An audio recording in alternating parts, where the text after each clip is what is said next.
Just gonna have to quickly get a bite. So I'm gonna... Oh yeah, also lighting. Oh.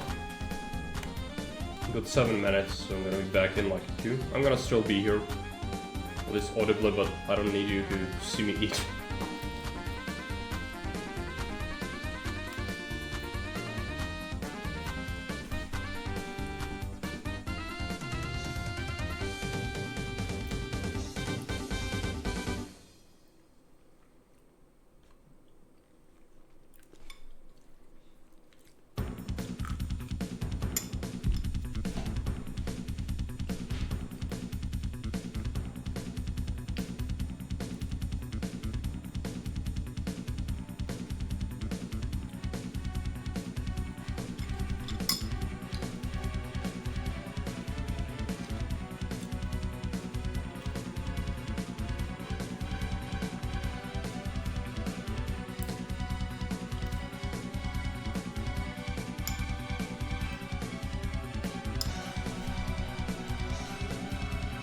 Alcoholics token.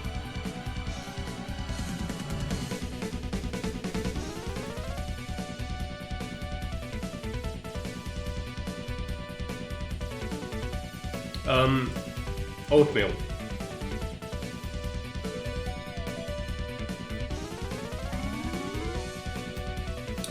Chocolate flavor.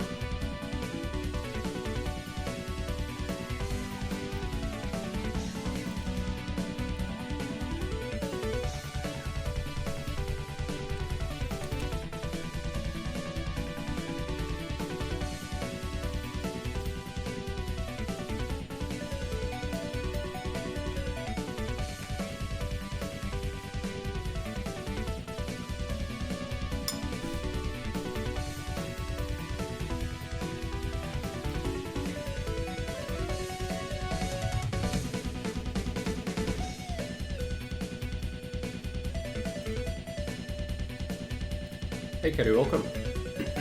Hey Kate. Only kind of oatmeal I would eat, yeah. I like oatmeal in general, it's also good for you. No, I mean, I'm gonna have whatever, really. But if I have a choice, I'll have chocolate.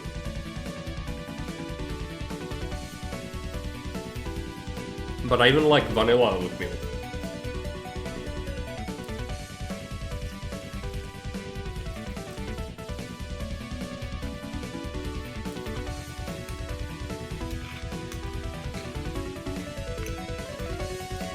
Do it, Collis. Channel your inner peasant.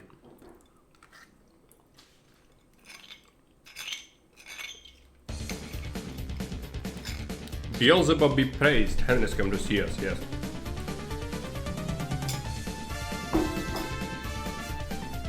Alright.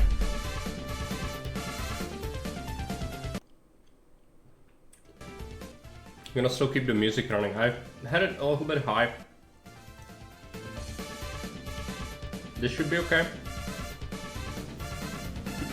We still have 4 minutes. I have a darkness problem though.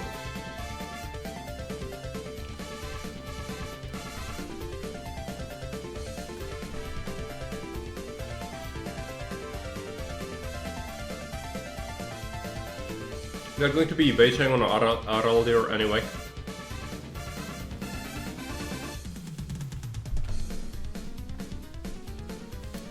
Oh, there you go. Hello Areldir, welcome. Welcome. Everyone in the chat, say hi to Areldir. He is one of the developers on Augustus project. He's been responsible, for example, for making the archer sprites, as with many other things. He's been on the project for a long time. And I think he did a stellar job. It's a lot of work that goes into it. And as you know, it's a fan project, so we didn't get any rewards. We are very grateful for all the additions to the wonderful Augustus project. Darkness didn't work. Alright, I'm gonna try to give you the alert.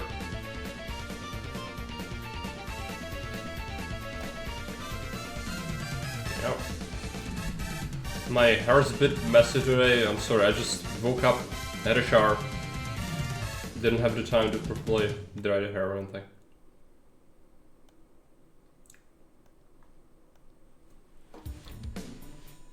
Let's fix the alerts before we start, because Twitch is twitching.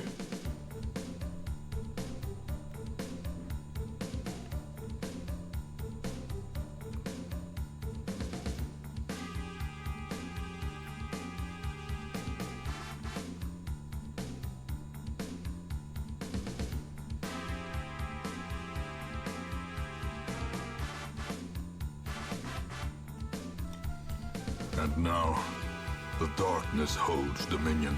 There you go. Black as death. Yeah, I think also Areldir probably did a lot of the building sprites and all that as well. I just mentioned the archer because it's recent, but...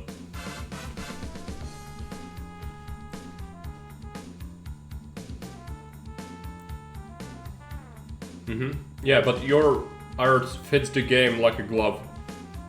It's almost unrecognizably similar. Like, it's just, you know, you can't even tell. If you were someone who doesn't like study it explicitly, you wouldn't be able to tell that it's not part of the original game files.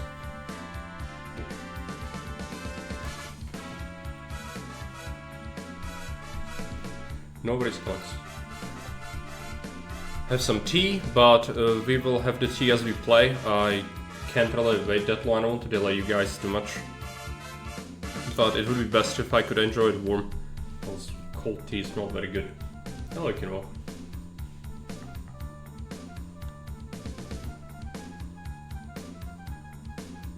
Alright, I hope I got everything set up. I did download the files already, so I'll have that.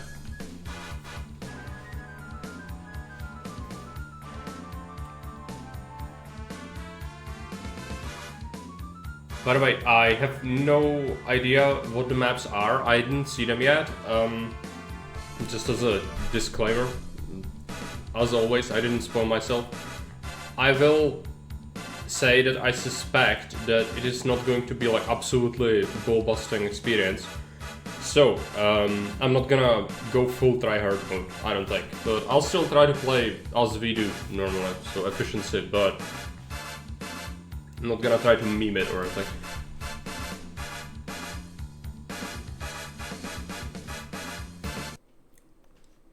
Let's go ahead and switch.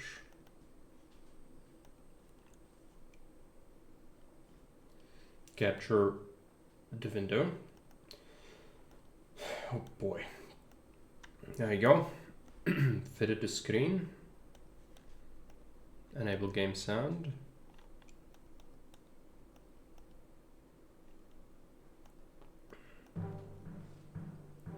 Is volume alright? Let me know. Hello, welcome. Today we'll be playing custom campaign, which is called Pharaoh of Egypt, made by Areldir, who is one of the developers on Augustus project, and he is an artist, and he does most of the art for the game, or at least a lot of it. His recent work is, like, for example, the new archer, the sprite, and I think the things that go with it, as well as the armory and other buildings, things like that. And he's made a campaign because he's been asking about some things and how I did Reconquered, and so he also ventured into map making, and this is his creation, and he came up with his own little campaign set in Egypt during the reign of Augustus. That's all I know about it. I didn't spoil myself.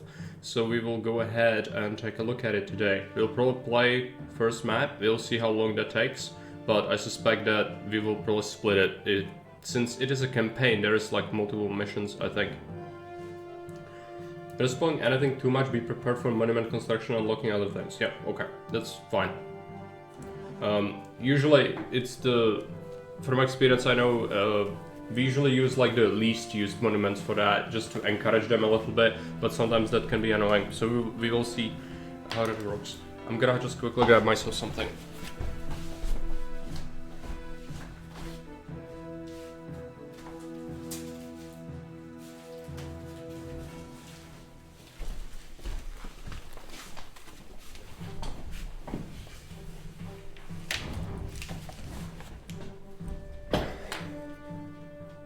So is this, I'm gonna have to double check quickly if this is a campaign file, because we now have the custom campaign, but I don't think this is, well, it is in the campaigns folder. Right, okay. So it actually is in the campaigns folder, right? So it is a full campaign with the new custom campaign system. Augustus, Pharaoh of Egypt. This campaign chronicles the development of the Roman province of Egypt, set during the reign of Caesar Augustus as Pharaoh, 30 BC to 14 AD. He will guide Roman Egypt from its earliest days into its age of grandeur. Intended for those who have completed the original city campaign. Author Areldir, and I even got credited. Okay. Something to be said. I think Areldir also is a historian or archaeologist, something like that. Do I have that right? So maybe we see a historically accurate campaign in this instance.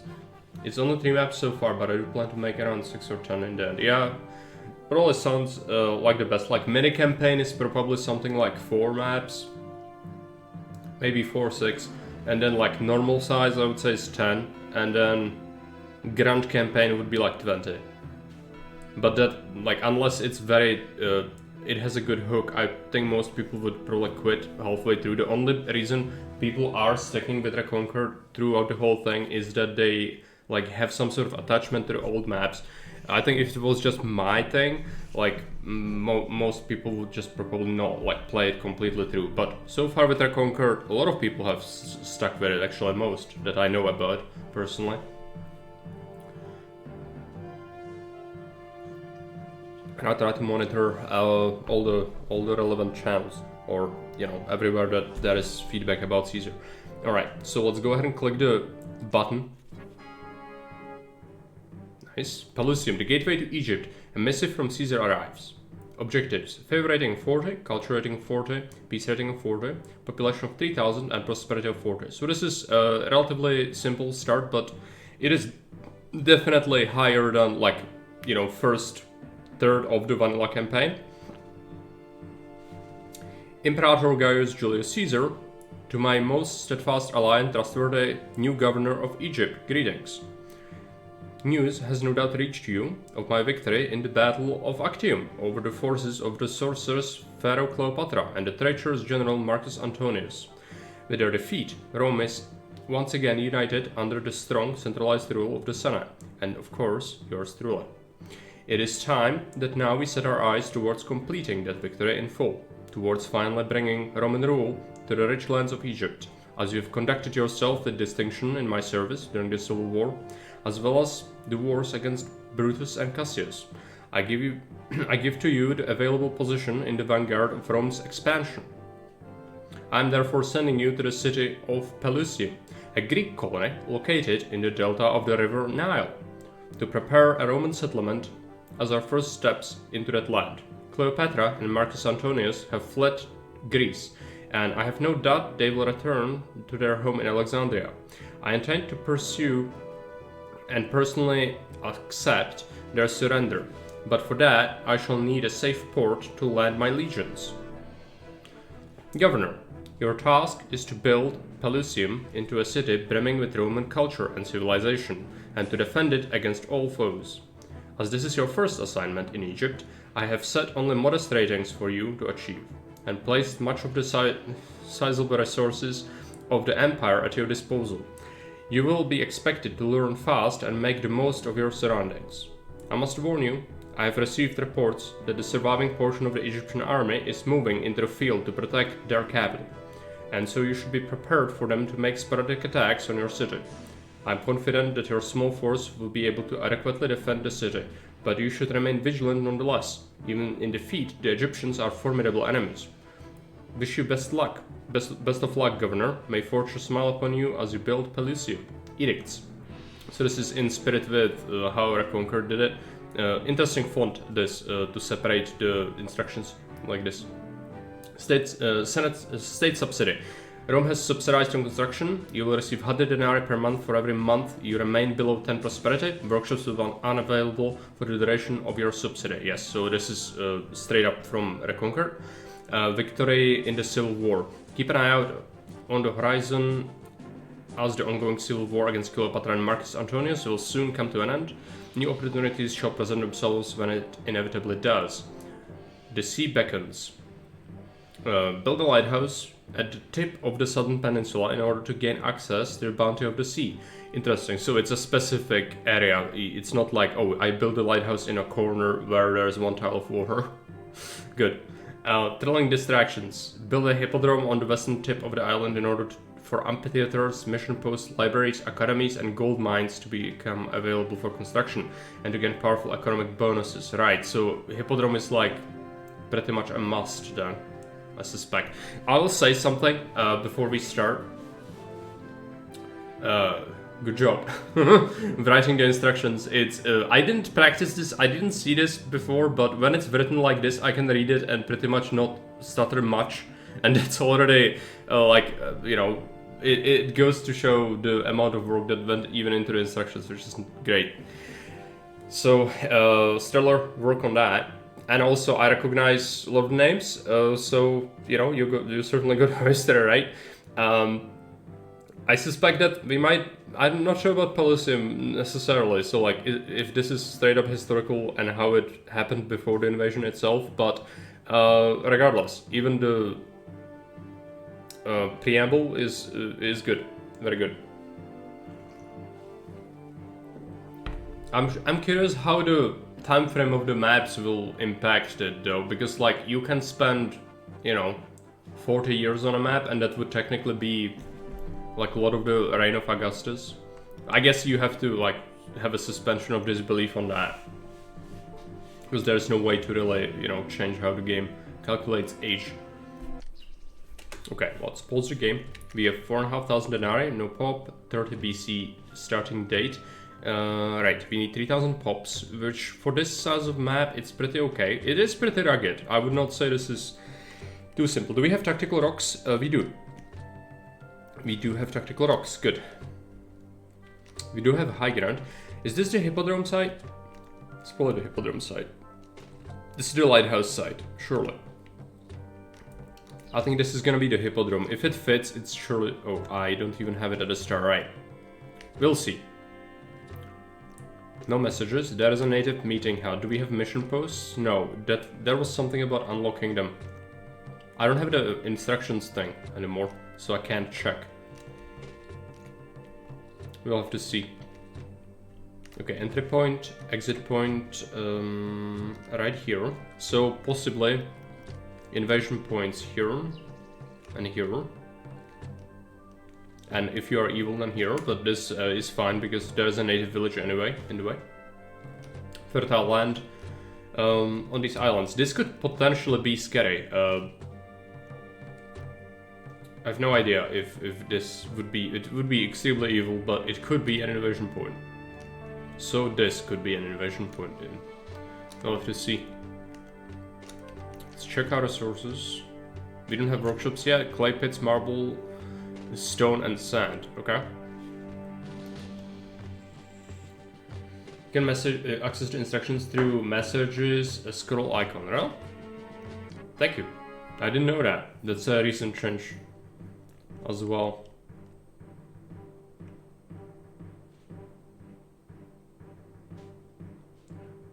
Lighthouse on the tip of the northern peninsula.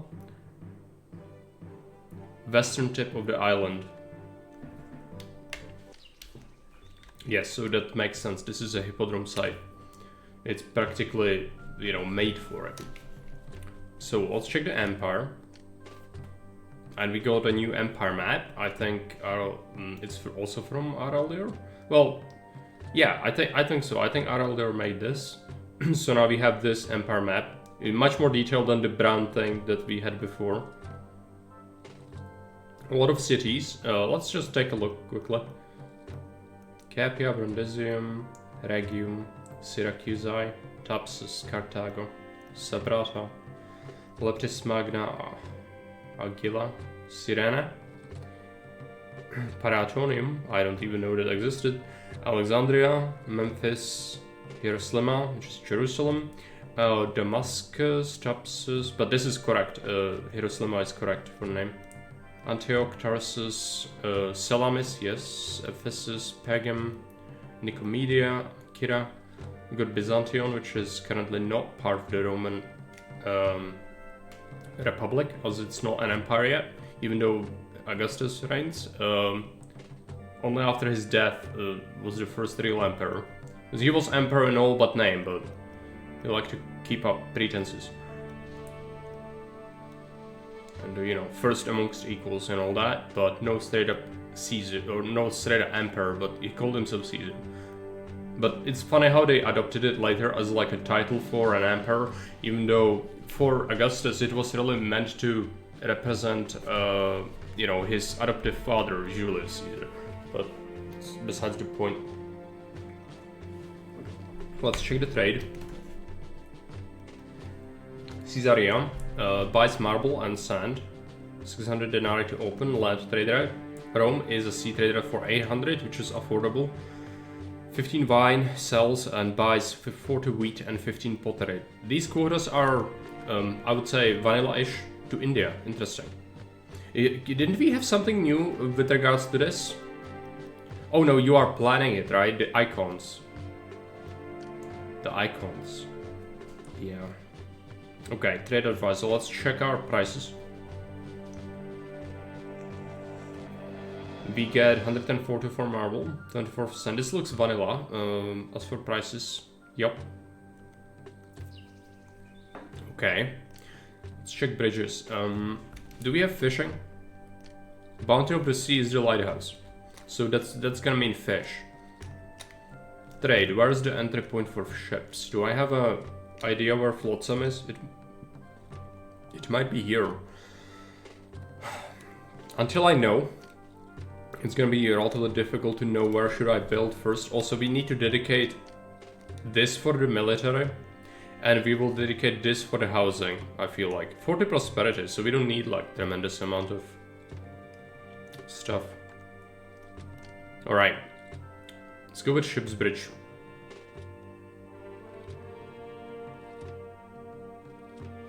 If I do it this way, I allow a wharf.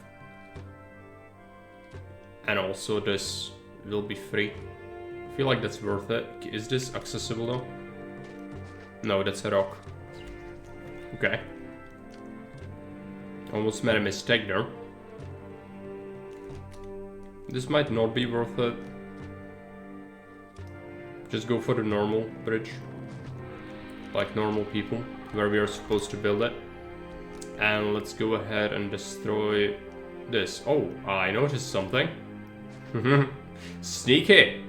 Very sneaky. Well, what is this? Is this 20x6? Alright, let's take a look at it. We do start with like relatively limited money, so if we could... It's not 20x6 exactly, but it would be efficient. 3,000 people. Yeah, I mean, go with this and then see where it goes. We don't need to go crazy. If we want to, we could do like a small little line block to top it off. I guess there's no like economy of scale on this map because it's so early and there's such a lot of pop gold.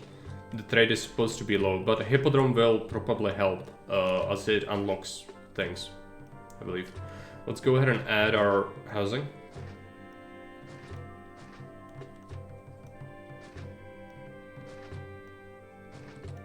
As I mentioned, I will not try hard it.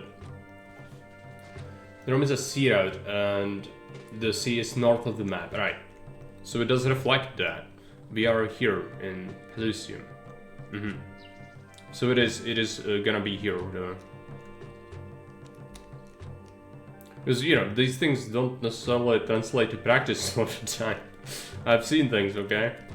I've done things. So the fact it's on the Empire map does not necessarily mean it's gonna be like that IRL or like on the map itself. Alright, good to know.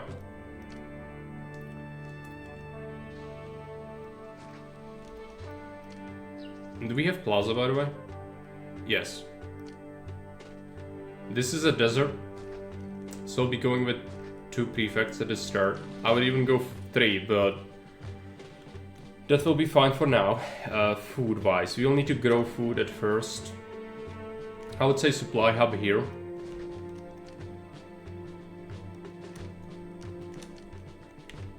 I'm gonna put temples into the block itself.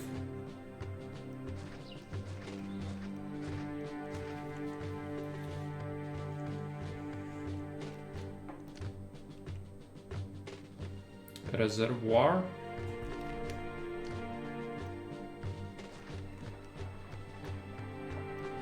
There's a Maroc in the way, but this can still fit. And then we need to water these from this side.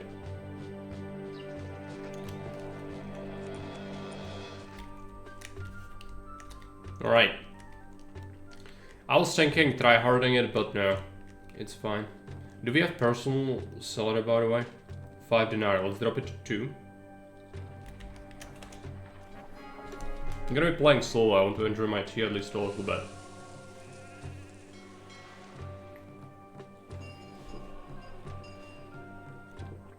They say there's food here.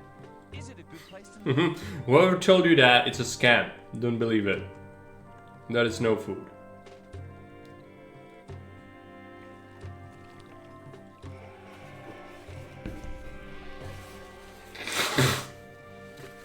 I mean, technically that is, because people forage for their food in the countryside when they are tense.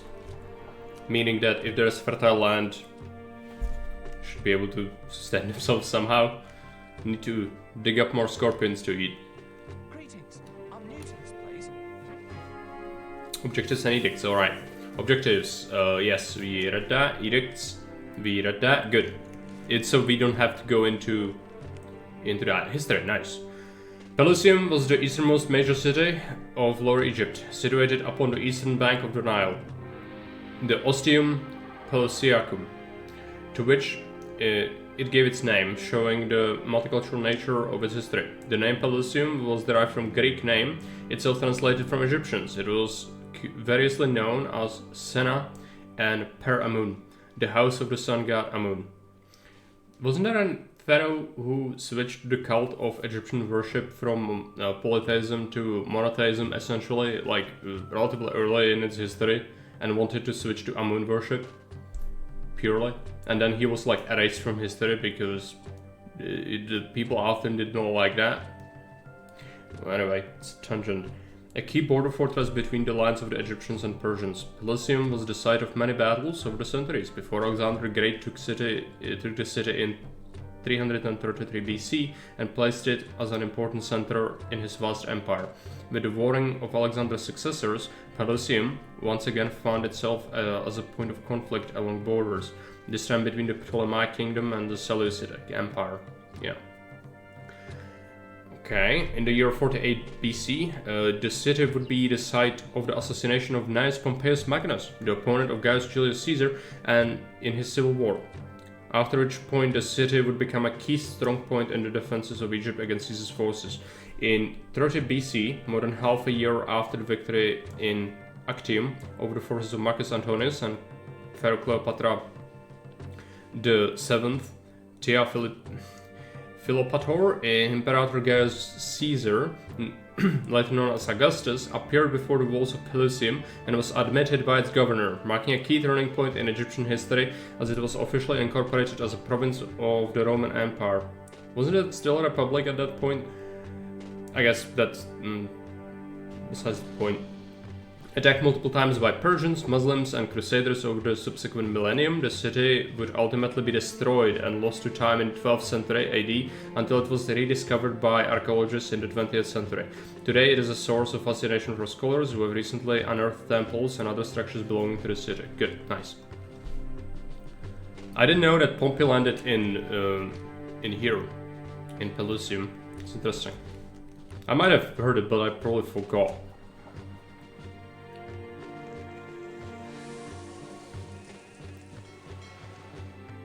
What if player rotates the bat?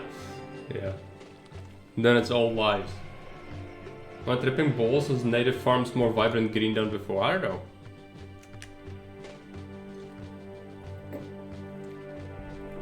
I don't think there was an update to the assets, but I could be wrong.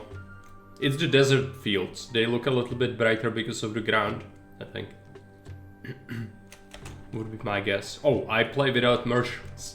from making my last video, that's right. City management, all houses merge.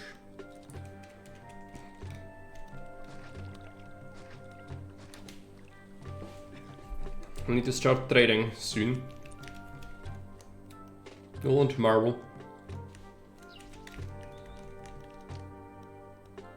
And sand. 600 denarii.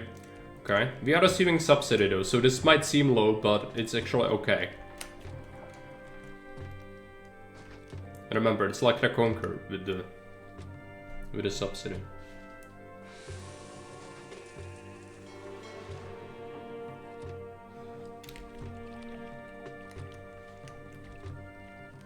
Need to decide where to put our trade center. I believe here is okay because it's protected relatively well from these attacks. I could see something like a warehouse around here. There's a lot of rocks. We don't need to worry about rocks for mining. There's plenty. Do we have timber? No. Okay then.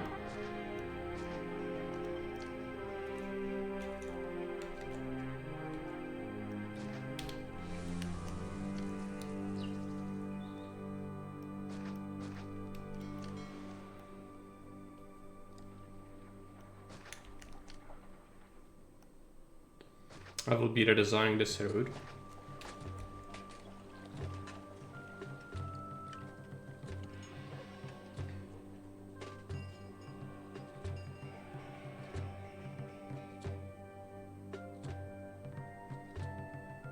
This could work, but I want to start here. We can try to preserve some of the nature, just to give respect to Areldir's map.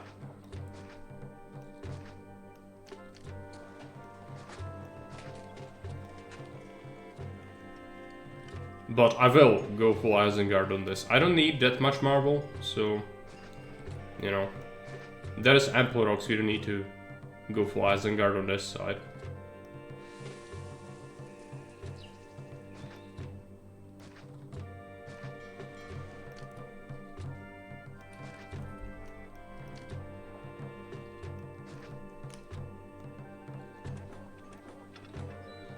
Land trade. Accept marble. We can do 16 units and 16 sand. Let's get... Well, let's wait. We need more pop before we carpet down sand pits. Hello, Fairbubble. Well, hello there. Going full Obi-Wan on me.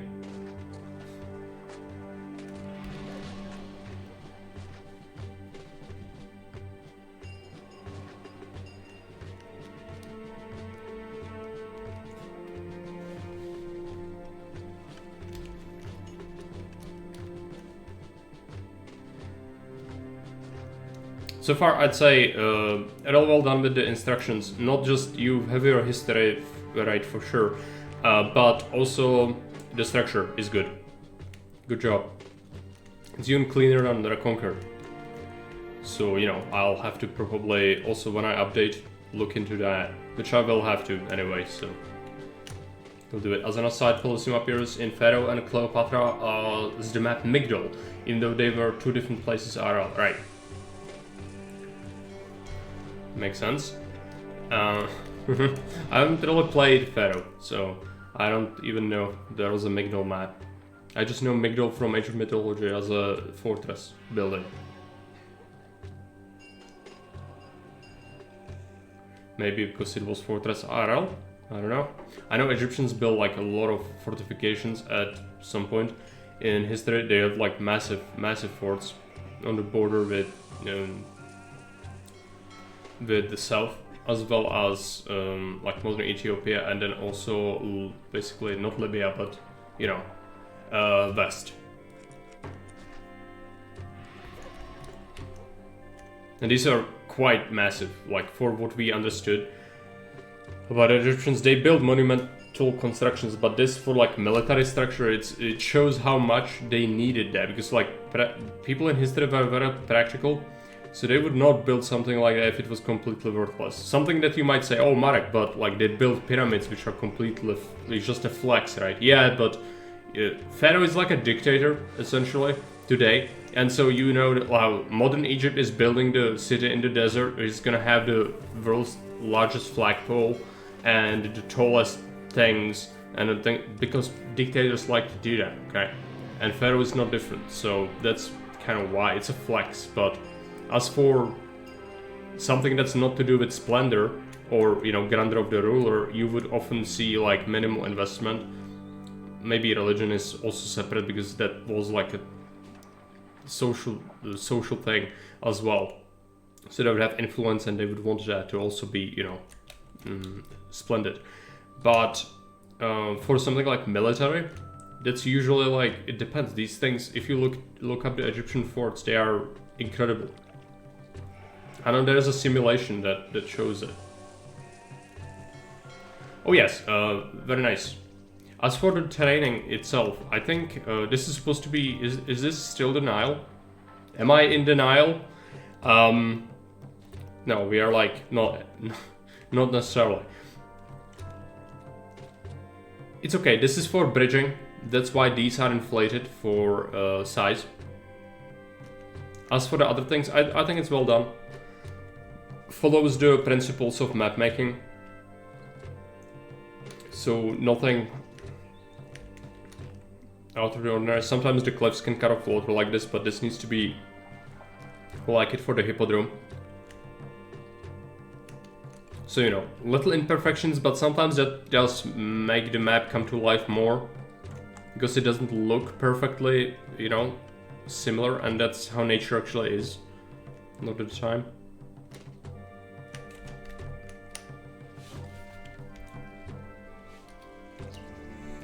We are in denial. Okay.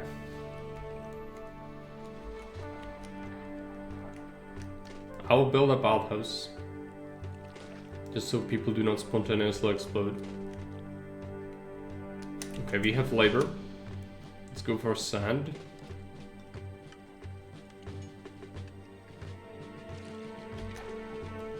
This could be marble. I need to think about where do we put the sand pits. I would say here, have a separate kind of thing. If we need a highway later, I will do it.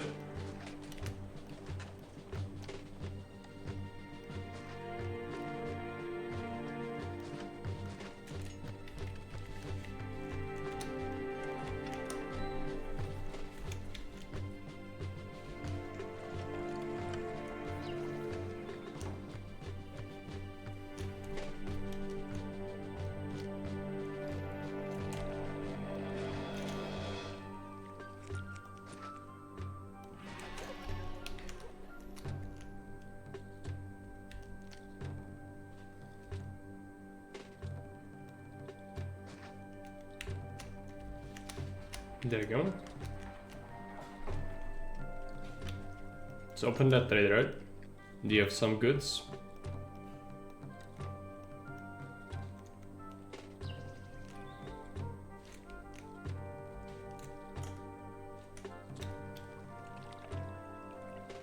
That one house. It's fine. Victor in the Civil War. August 30 BC. Governor, I'm most conflicted as I bring you the news from Alexandria. My legions reached the city not long ago, finding Cleopatra and Marcus Antonius had barricaded themselves within her royal mausoleum. Upon breaching the building, I was informed that my troops have found both the pharaoh and the treacherous Roman general dead, by their own hands, no less. Pah! I had wished for Cleopatra to be centerpiece of my triumph in Rome, that I might show to the people of Rome's dominance over Egypt now and forever, but no matter. With the threat at least removed, we must look towards ensuring the passivity of Egypt as a new province in the empire. I intend to remain in Alexandria for some time, overseeing the reconstruction of the city and establishment of provincial authorities, after which I shall return to Rome and leave the governance of the provinces in your capable hands. At that point, you may expect Alexandria to open its markets to Pelusium. So expansion of trade. interesting. Something I wanted to say. Oh yes, so shall we talk about history a little bit? Roman triumph. So I think Augustus would have wanted that to bring her back in Rome for triumph. Do you know what happened in the triumph though? It happened to Vercingetorix, it happened to other monarchs. It was one of the biggest achievements for any Roman general to receive a triumph. But not just that, even then it was the utmost achievement to actually have a monarch march in your triumph. And Julius Caesar had, when he finally was done with the civil war with Pompeians and their faction, he actually made the triumphs that he was owed because Senate refused him triumph for many things. When he took over, he had a triumph for Gaul, in which he had Vercingetorix. He had a triumph for victory against the Pompeians in northern Africa, but he had to essentially scheme it as though it was against the Numidians, and so he showed the king Juba of Numidia, who was a kid at the time, and he showed him his triumph. But it's not just show him; it's marching him in chains, and then there would be basically a ritual execution, strangulation in front of the temple to Jupiter Optimus Maximus. Hey Perator, welcome. So, Romans were not fond of human sacrifice, and they actually despised it, and it was one of the most barbarous things they hated. Yet they did it when the Sibylline books told them to, when they were at threat of, losing to Carthage. And they also did it in triumphs, because that's apparently okay. That's not I'm not judging the Romans, I'm just saying, okay? Hey Frankie, welcome. Yeah, not just beating, it's ritual strangulation, but he did not die, the kid was fine, because the people were upset at Caesar, because they saw, it was customary to show people of Rome, during the triumph, all the treasure that was brought from that campaign on wagons, as they paraded it through the city. Not just that, but they would also make tapestries or paintings of the battle scenes and show them, so they would show paintings of the enemies and their lands, then they would show wagons with how the battles took place, and then they would bring in the wagons with the loot. So in essentiality, they would show people propaganda, right? They would show them, this is the enemy, this is what we did to them, this is their treasure and everything their society had as the loot. And so it showed supremacy of Rome. And so again, during the Caesar's triumph, specifically about North Africa, he shown, it was supposed to be framed as the war against Numidia, but his triumph, it showed scenes depicting Romans killing Romans, and also one of the generals stabbing himself and then throwing himself off the cliff into the sea, and people were abhorred at that, so the mood kind of turned sour, and he had to make concessions, and so people yelled at him when he was parading through the city that he should spare the kid ruler of Numidia, so he did. He spared him and sent him to a Roman school. Interestingly enough, kid from girl from Marcus Antonius and Cleopatra's, I don't know if they were married, but from their, from their relationship was actually Cleopatra Selene, and she would actually marry Juba, and they would be responsible for ruling over Caesarea eventually, which was, somewhere over here. So just, I don't know why I'm making these tangents, but just remind me of that. Also, I noticed maybe something, I think technically, isn't it true that Cleopatra did not die immediately? Marcus Antonius, that was essentially, so Augustus invaded Alexandria, right, or Egypt. There was supposed to be a siege, but Marcus Antonius took the army and marched out and got absolutely bitch slapped, lost the army, and he was wounded, but not lethally, I don't think. Then he retreated into the city with basically alone, almost, no organized army retreat, nothing like that. He went into the palace, he looked for Cleopatra, but she known that, it's over, it's all over now, so he couldn't find her. So he was desperate, and then he ordered one of his subordinates that was left to kill him with a sword. And the subordinate instead decided to take his own life, and then he was desperate, so he stabbed himself into the gut with his own sword. And he was laying there screaming like an animal until the servants found him. And then they said to Cleopatra, because she was in her mausoleum, and they told her that Marcus Antonius is lying in the palace screaming like a pig because he stuck himself into the gut with a sword. And so they brought him to the mausoleum, and then because it was already closed with a stone block, because that's how she wanted to negotiate, by being entombed in there, but it had like an upper structure, so she tried to lift him in on a rope with some of her servants. This was like a pathetic scene, and then he died. His last words were supposed to be about that Cleopatra should make a deal with Augustus and give him anything he wants just to keep the life of her and their children. And Augustus did negotiate, and she did surrender everything. However, then later she took her life. So I think that's how it went. But I could be wrong, so that's what I know. I know Areldir is a historian or an archaeologist, so maybe he's got a better understanding of it. Decebalus of Dacia was going to get same fate in Rome, which is why he took his own life. Yeah, many monarchs saw it as like the ultimate punishment. They did not want that to happen to them. It was, you know, many outside people saw Roman triumph as bestial and very inhumane, even though people at the time were really used to warfare and violence. They still didn't like use your clippage. This cannot be fixed, by the way. I don't think. Yeah, so, but the time, there was something special about being executed in that manner. Hey, Brichauta, welcome. Did one shoemaker outproduce the whole empire of Rome and use the leather in the known world back then? Of course. The manual lord's logic is absolutely the pinnacle of entertainment software. Hey, Kozil. Literally falling on his own sword, not very noble. No, and he didn't even kill himself properly, so he like screamed like a stuck pig because he impaled his stomach, so the stomach acid started to eat into his guts. It's like, it's a horrible death. He was, you know, one of the worst ways to go.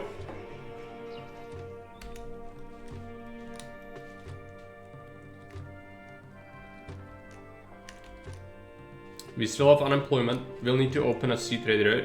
So room. Pottery and wheat. I cannot make pottery. Can I make wheat? Yes. We'll do that. Oh yeah, it's by Areldir. It's one of the devs on Augustus. And he did a good job. It looks really nice. I'm not sure if it's geographic like it. It might be. I never saw a map of real Pelusium. I didn't even know it existed, in fact. So, who am I to say? Let's make a low bridge. Or can we no, surely. Yep.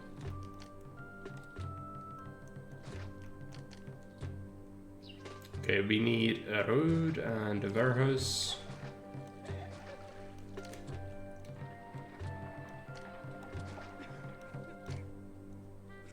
Before we make the dock, let's make some... Oh yeah, we can do it here, okay.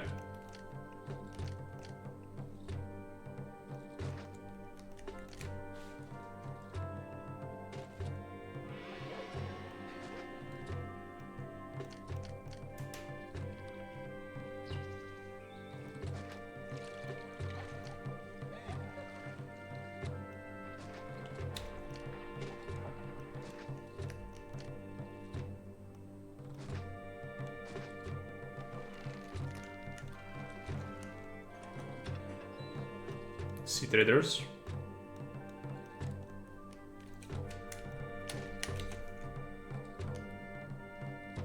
With the farmland, I will have to go and carpet bomb the shit out of the forest.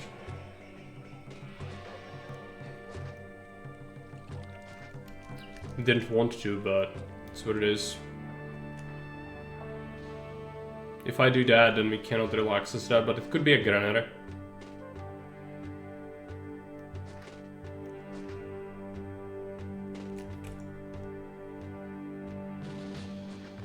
The freaking seagulls!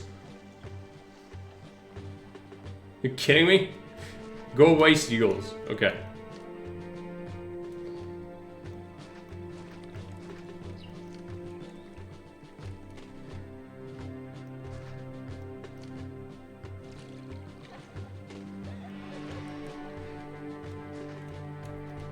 Evil birds. They're the spies of the enemy. Misclicked out. There we go.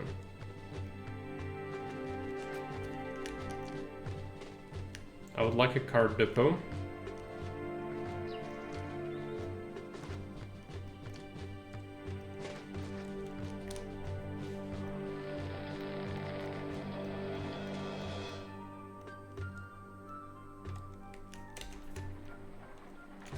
Wait, also this needs to accept wheat.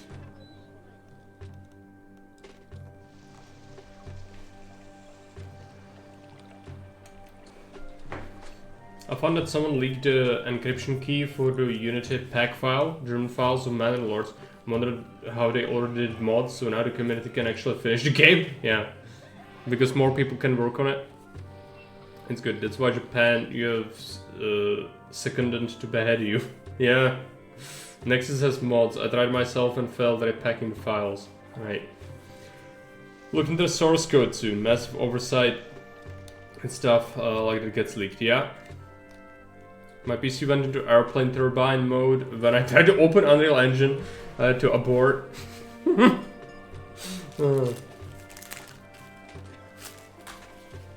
Yeah, you know, make the community make mods to fix the issues and then just rip it straight out without having to hire extra people to develop the game. Stonks. I don't know. I would like to give the developer the benefit of the doubt. I have nothing against the developer. Apart from, you know, maybe you should hire more people to work on such a massive, overhyped game. Big brain move, yeah. I mean, all I want is for the game to be good. I don't care if he steals work of modders. The thing is, you know, it's unsavory practice. Let's go ahead and add another prefect. I'm worried because my prefects will get delayed from these animals.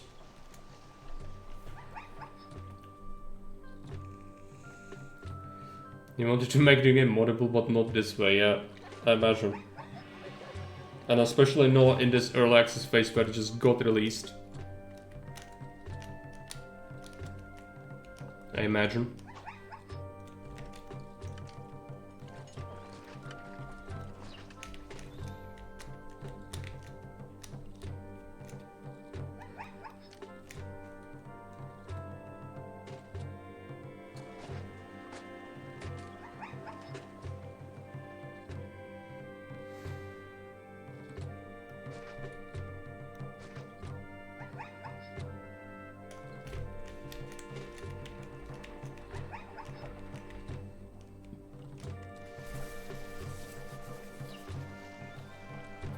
Why the zebra's dancing? This map is too small.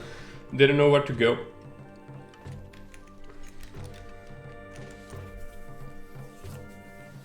The game has a long way for sure. Yeah, a long way to go.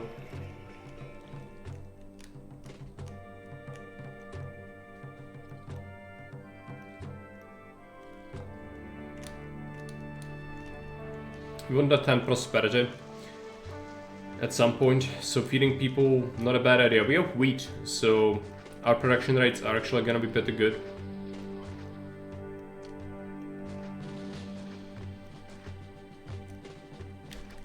Just make sure that this doesn't, you know, mess up.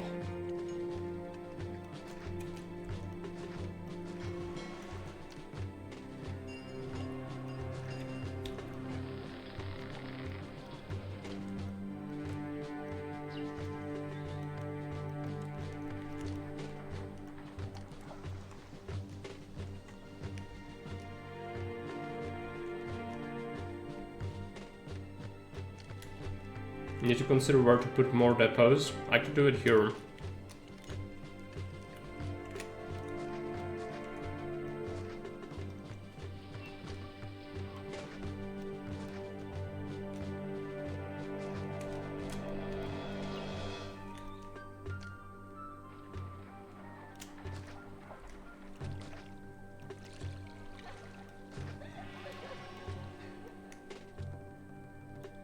From 3 to 4.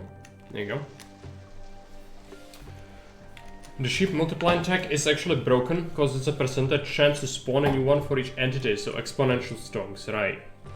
So you need to have, like, if you have 10, there is a good chance they'll start breeding and then they breed forever. A lot. And the more you have, the higher the chance. Like, it makes sense in a way, but you need to cap that growth. If you don't cap it, then that can be extremely broken.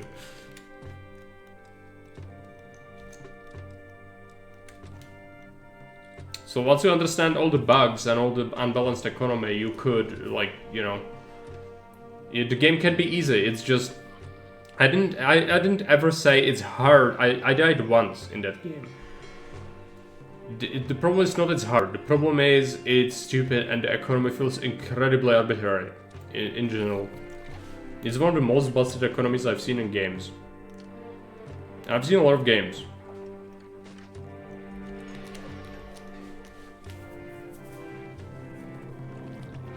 Seen a save with 600 sheep and crashing game over time, yeah.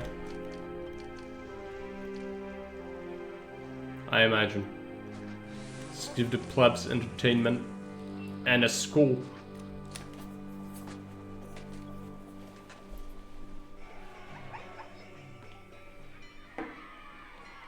The zebras could cause a fire. Let's hope that does not happen.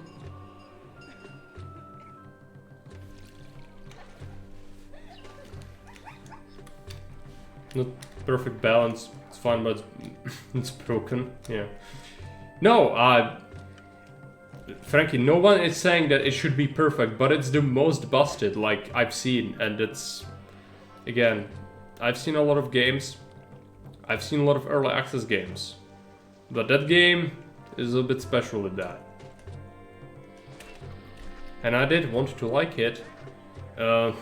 It's, you know, considering how many testers there were, and I've seen Brutality post a thing where like, oh, but my testers told me it's fine, sort of response from the developer, about someone pointing out how something is busted. It's like, maybe your testers are, you know, not doing the greatest job then? Because there is a difference between being a tester on a, you're like, oh, I'm gonna do it for free as a community thing, and then there is a difference being a tester as like paid tester. And, you know, there is a possibility that some people in the community haven't been giving him the proper information. But he needs to know that, like, take it with a grain of salt. Of course, it's appreciated if people help, but you can't rely on them the same way as you do on people who are actually paid to do it.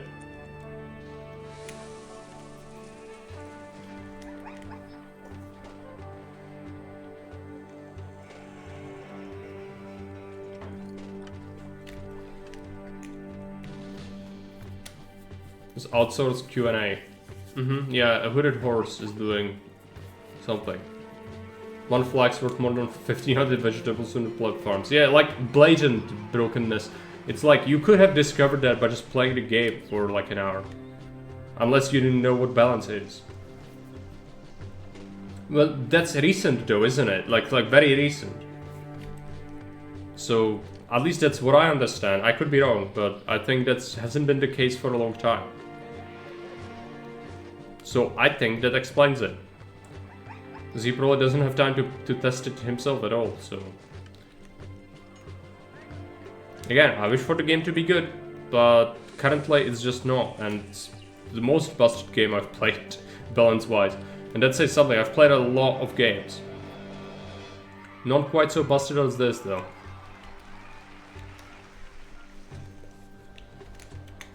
Okay, money is pretty flush at the moment. We are trading everything we can. We could expand the industry a little bit. I would like to build some...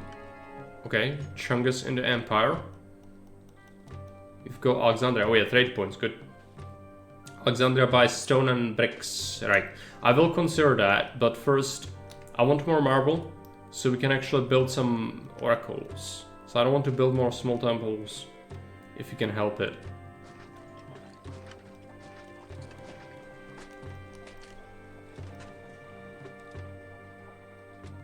Is this enough space for a highway still? Yeah. It is. This isn't though. Could do it this way. We will have surplus labor.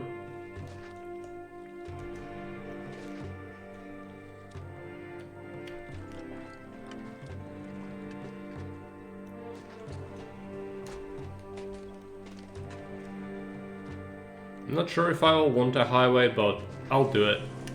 Just a little bit.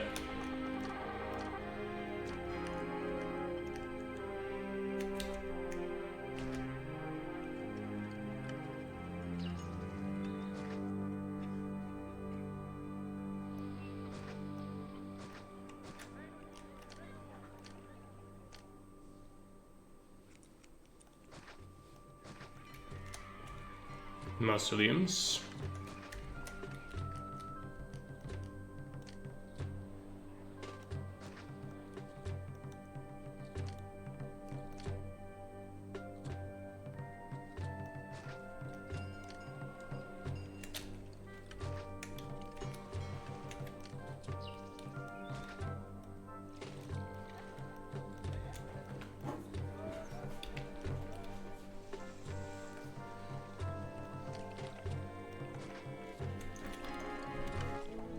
Probably should have hired Marek Incorporated.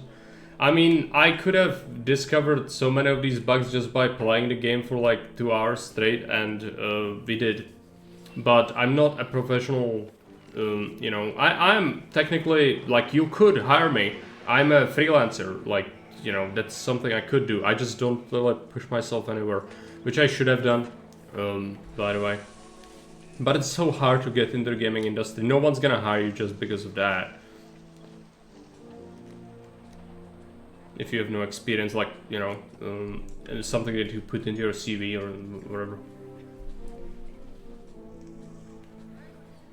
Like, sometimes people underestimate how unbalanced some stuff is. It's not like farming is 20% worse than other stuff, or even half as good. It's always insanely unbalanced. Archer's doing no damage, some days volley fire, and 1 casualty, yeah. 1 cobbler running the shoe economy of the HRA.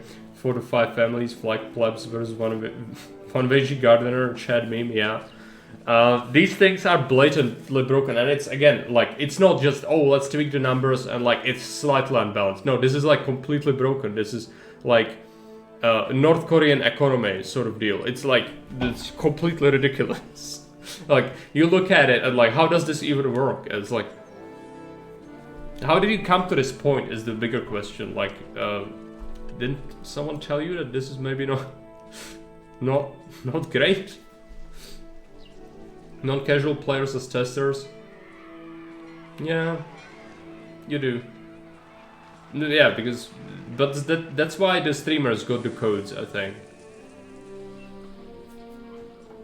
Yeah, they need the spectrum. If it's a massive project like it is, there is no excuse not to have it.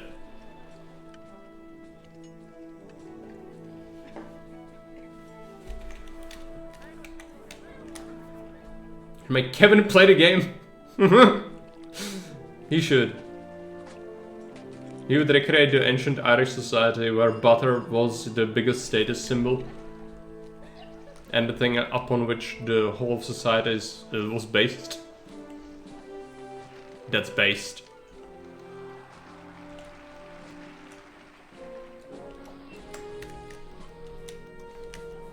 Who's Kevin? Call Me Kevin is a streamer, or sorry, yeah, I don't know if he streams. He's a YouTuber. He's a very silly person. He's probably the worst player of video games I've ever seen in my life, but he makes very unique and entertaining content with his limitations and how, like, you know, how he is. And he's a guy from Ireland. He lives in Spain, and he's kind of, again, funny. I actually enjoy watching some of his stuff when I want to, like, wind down and not think about things. And that's, you know, I don't usually watch a lot of things, but his stuff is okay. Even though it's definitely not what I do at all, like, it's diametrically different. At all streams, plays games in the opposite ways, how the developer imagines, yeah. Like Spiff, sort of, but not really. Because Spiff is like, oh, I'm gonna break the shit out of this game on purpose, or like, I'm gonna do it in a pro way. Kevin is more like, I'm gonna flail the shit around me and just like see what sticks, and then if I can do something stupid, I will. It's like what the game allows me to do, and then you know he also has like challenges of like how about I play Minecraft in one chunk or whatever. Yeah. He likes Sims, where he makes a psychopath sim do horrible things. That's how he started, I think. The completely different channel than what I do. But he's very successful. Because it works for him and his personality.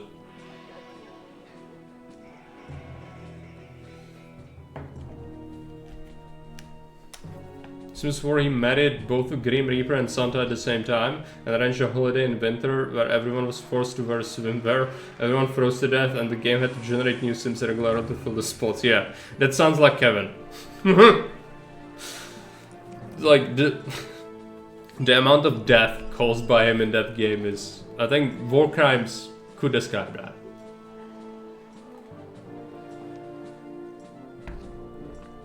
So exactly the kind of people we need to break games so they can be improved. Yeah, for sure. And a lot of the times the people, they see what he did will patch it. Yeah. Kevin is a force of nature, fixing games. But just how about I try to be a jackass? Oh yeah, by the way, small mausoleum, absolutely broken. It only needs marble. No need for concrete, even though I could make it.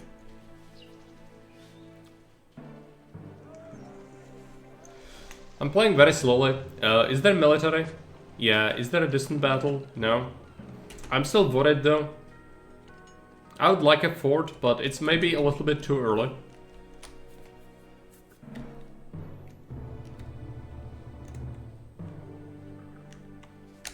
Like the horse exploit for Finland against the Soviet Union. Yeah. There are Paradox also has its share of things. Yeah, I mean, you know, you do enjoy it, but then when you play it, you cannot do the same thing. It's like in Manlords, that was a degree of that, because before the release, there have been people who went like, oh, how about I make like, you know, 15 garrison towers and make my retinue size 1200 for a single unit. And it worked.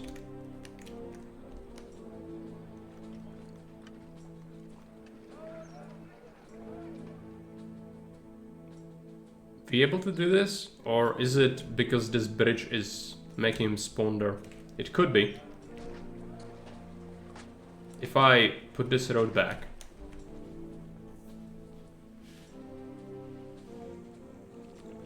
Oh no, I see the issue.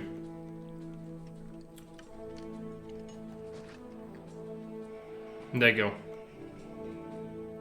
Stellarius Medius, foreman collecting marble. Hail! He does not play the voice line though. If there is such voice line. There might not be. You still have unemployment. How many more people are coming into the city? A lot. I can't. I don't have the jobs. We need to open the new trade route. What does... It's a sea trade route. It buys stone and bricks. Let's do some stone.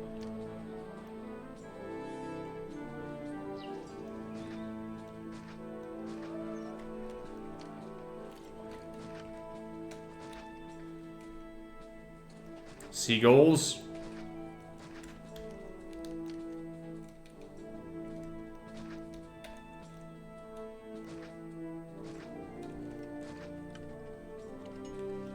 I'll separate the services now.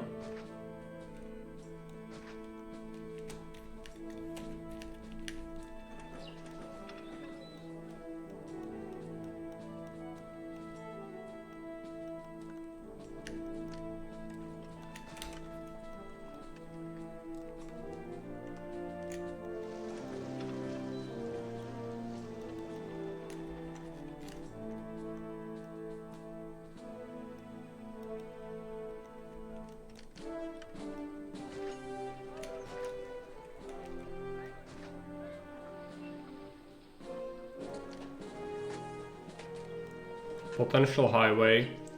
If we ever need it, I don't even know if we will need it yet.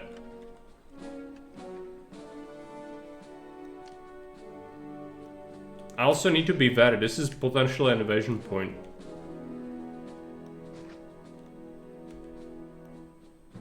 That's okay.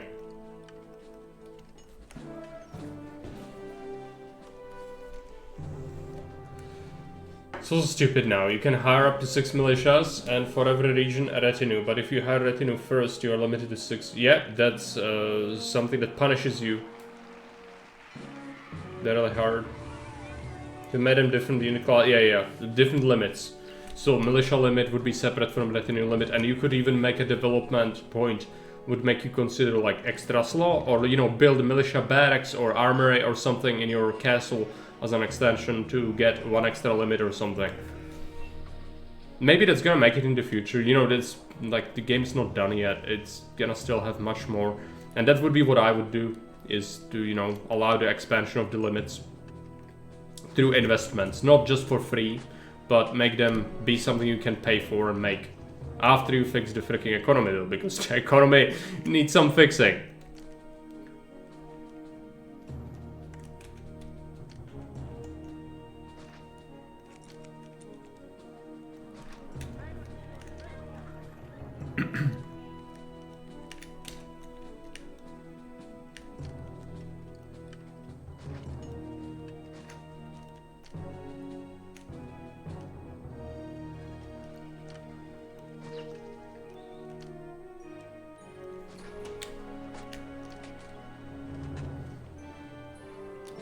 There is a military academy. I would like to have one. Build a mausoleums, which is good.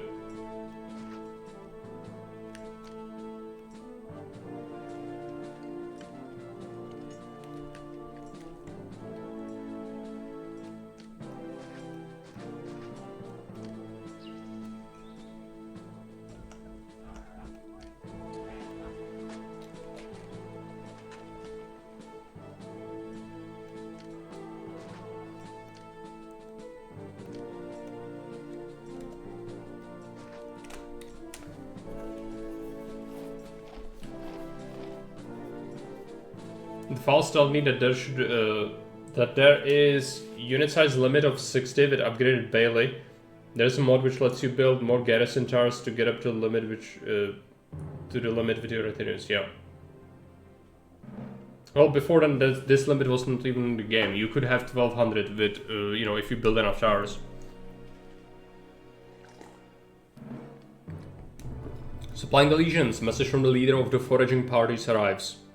Governor, we see that your garrison is in need of food. We still have some foraging parties operating in the local area and will supply your troops with what little food we can forage. However, our orders are only to remain in the area for the next 12 months, after which we shall be moving north once more. Until that time, our services are yours. Each month for the next 12 months, your city shall receive 4 units of wheat. Nice. So it just boosts your wheat economy, which is nice because I need to expand it. That's what I should be doing.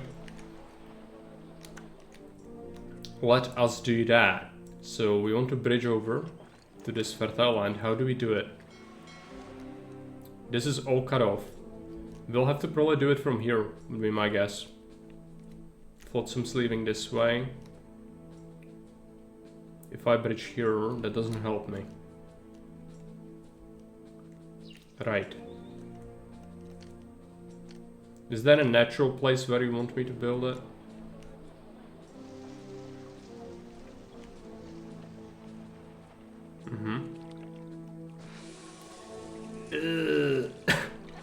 Okay.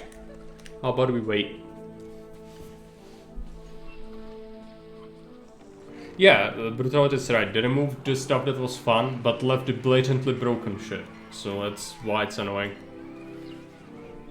It's like, shouldn't you worry about things that are broken and frustrating, infuriating first?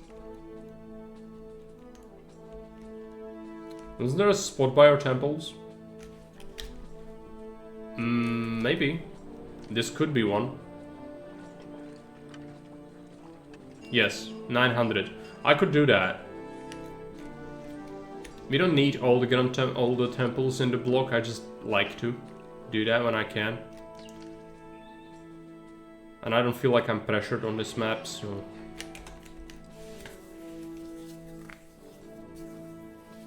Where the prefect is? Yeah. Not everyone's got NASA PC at home. One guy tried making 10k village PC, said no after 2k. Your PC is gonna be on fire. Yes. It's gonna result in small but impressive explosion. It's like, FBI, open up, you've been manufacturing IEDs. No, it's just, I've been buying rigs online to make them run Bangalore and trying to run my safe with 10k population. And then, yeah, it's an act of terrorism. Yeah, optimization for sure a concern. Especially when you have to build up multiple villages in multiple regions. Good scope with the special effects, yeah. It would also prevent people from complaining. Because how do you complain now? When you don't have hands. Hungry soldiers. Well, that is not very good. I need to allow the quartermaster.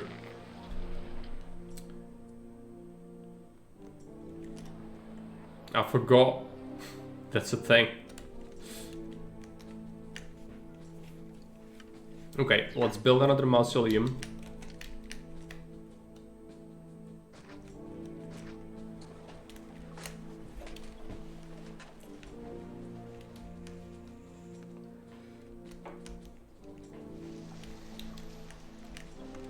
I should open this new trade route as well soon. Soon, TM. Stone is piling up. I should do it. But it's dead. I haven't taken the bailout yet. I guess I'm gonna do it. You get a small bailout, right? Oh, pretty generous actually. Those funds quickly. Try to make these new funds last longer. There's the risk, if you simulate everything, you'll run into optimization issues, yeah. You could, like, put some of it that's not on the screen into background. We talked about it with Fairby recently. You could put whatever's not on screen, like, in a, you know, bare bones calculation and not have to render it. It would help. Price rise on iron. I don't think we have iron, do we? No.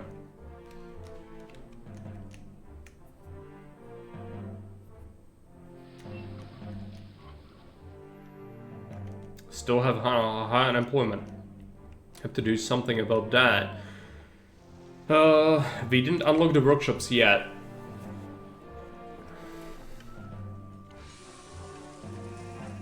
All the sheep, yeah.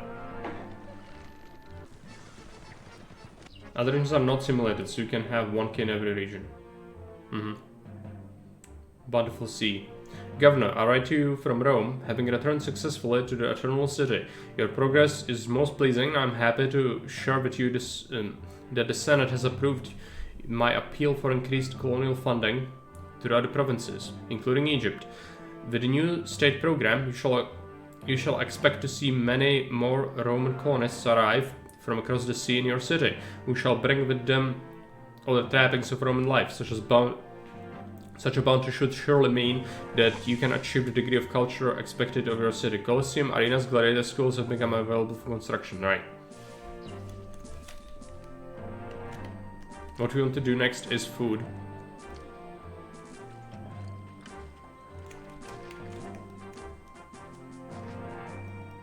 Could have been a low bridge over here, but eh.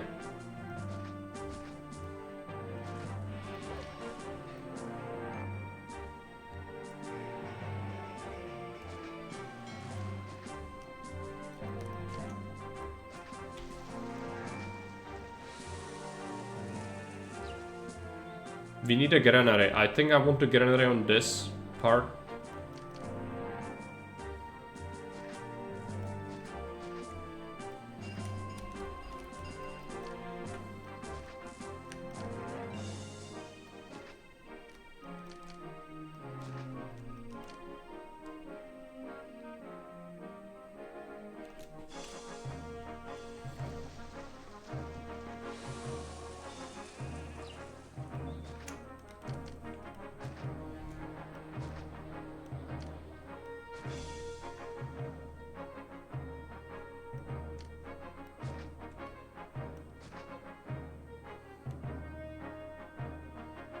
This is problematic. I could fit it technically, but then it would kind of ruin everything. This could be a granary spot.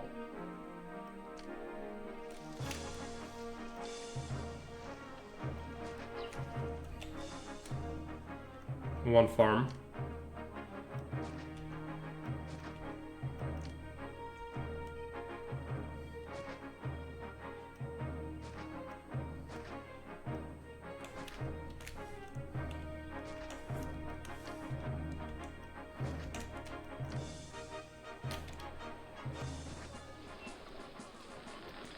Don't particularly trust that prefect, but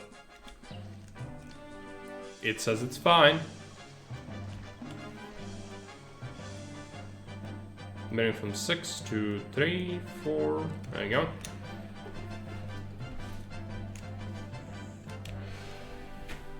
Not rendering each sheep is probably a good start, like rendering every single sheep doing stuff, yeah. I would be okay with that completely, yeah, even if it means that you can't look at how each sheep grazes. But, of course, I don't know, we'll see. This could be very overwhelming as a project, you know. It is massive. There's a slaughterhouse in the flies, just implement it sooner than later to get more meat, yeah. In the files, right. Everyone pays more wages, okay. Jubilant plebeians celebrate more wages. Catch up. Well, food is going to be the issue once we get hit by the next set of nerfs, which is gonna fix the vegetable gardens and the orchards, you know.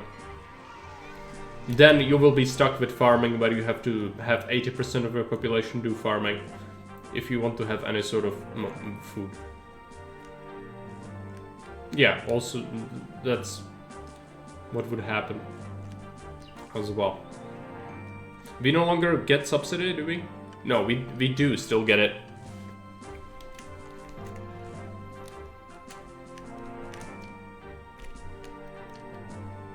We don't have tars.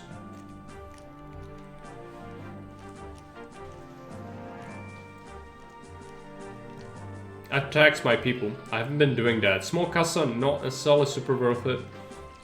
And it's gonna make them upset, but that's what it is. I would like to give them an arena.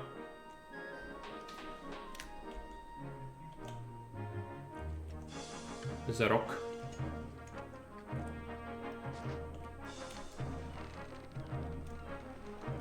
Just to ensure they're not gonna get rowdy.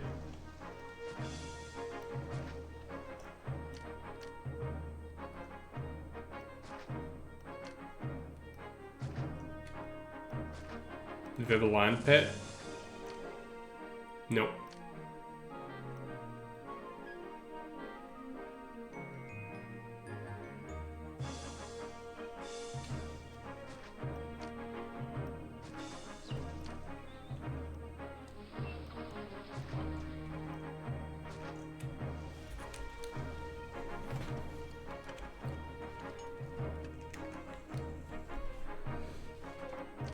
Lararia.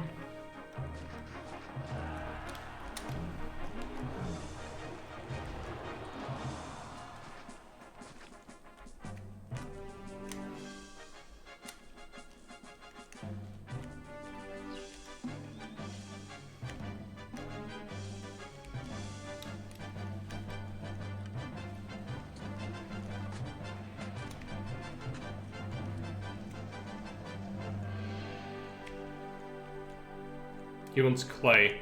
I'm not making clay yet. I will be doing it for getting pottery to our people. And I'll be setting up pottery industry here in the future. This is potentially wharfs. I don't want to build there. But we could build a clay pit here for now. Let's get a future warehouse for goods.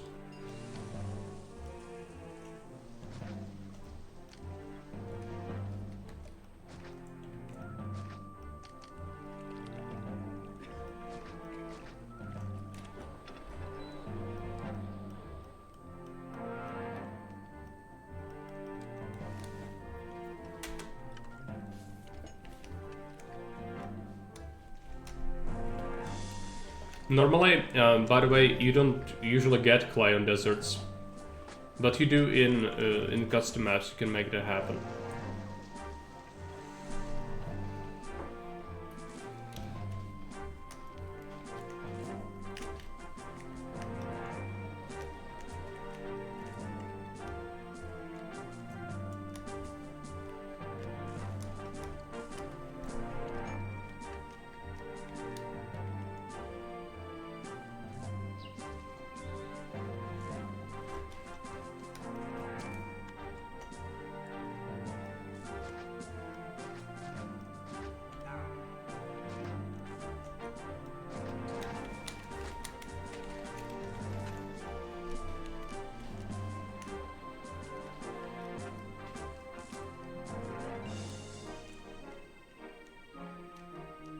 He wants it in 5 months.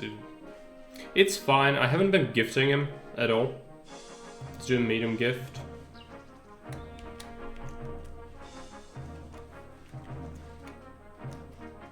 Make some money. We need to wait until prosperity hits.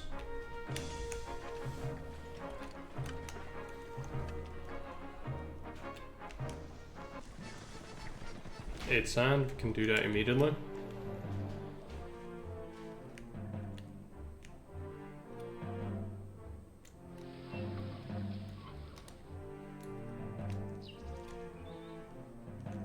We do more stone.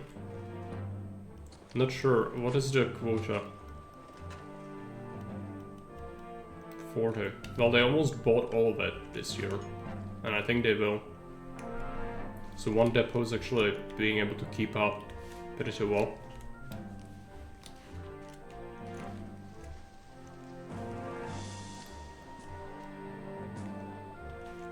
It's 800 denarii from taxes. Which is good, it helps to offset the wages and the levy, for sure. Send it, 1 month left on that. I want to stop accepting clay in here. I would want pottery, but we need the prosperity, it's October.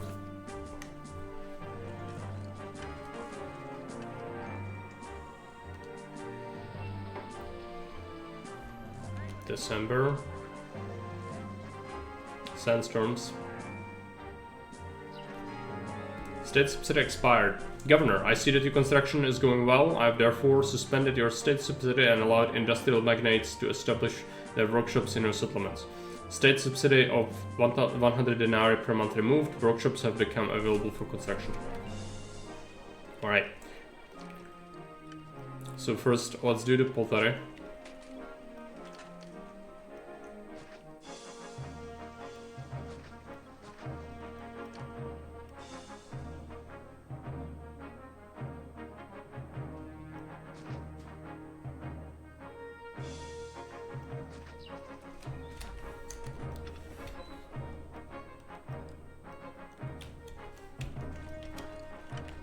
And next, workshops for processed goods, bricks,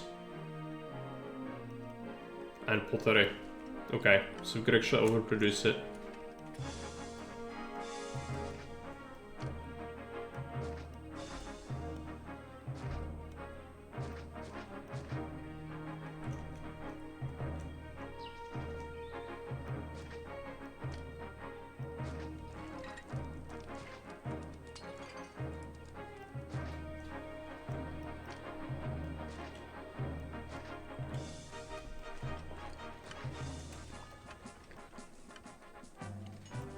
Engineers pretty unreliable.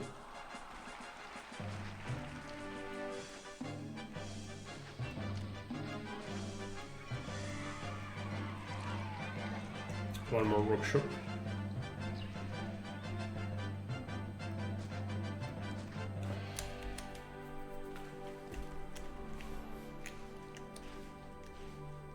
Now I would like to also build, start building the lighthouse.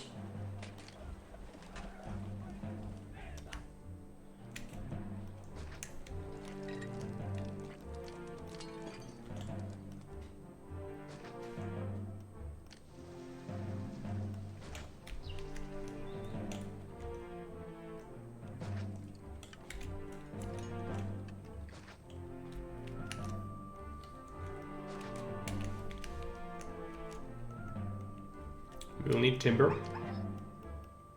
Timber from Alexandria.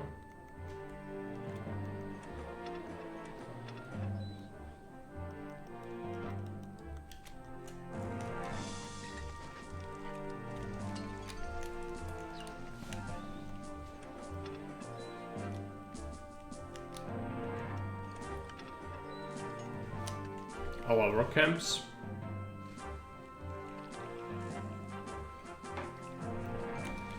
They still want more entertainment. Actors Colony does not benefit the theater, I don't think. It's just a destination walker. Interregional trade has been fixed. Is that been patched today or something that I missed? Because that's been bugged a lot. I don't see a patch. It's easy to flood the market in one region to import in other regions, right? Yeah, so like each region has a separate market access. That should be global. Seems like extremely tedious. Don't have a library yet.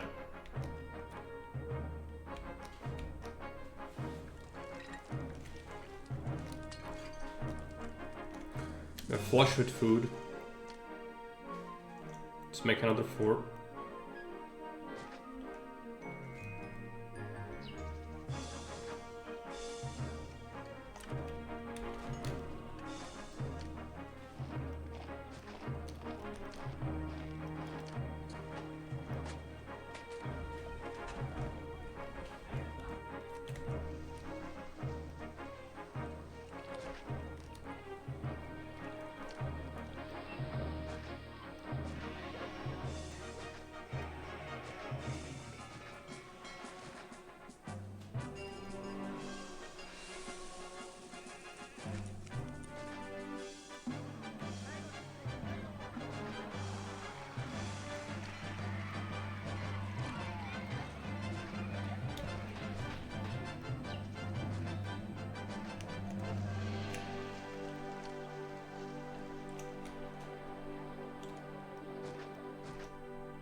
Arch only. Good time to see how the balance is going. They're probably still a bit OP. They are. They are just better than javelins because they currently have the same damage but faster fire rate. And they are better in melee, so essentially they are just better.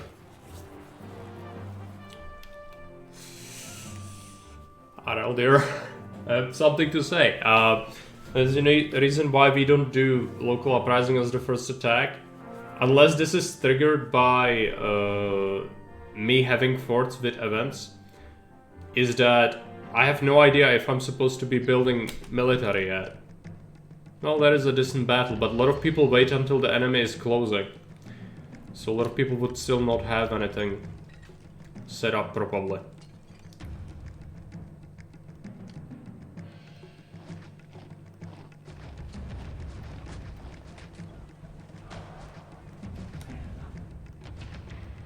The trees, Fairby, the trees. I'm destroying a carpet, bombing the shit out of the trees. Let's go here. It's really not huge. But still, if I didn't have any military and there are no defenses, I'd probably die. There's also no alliance.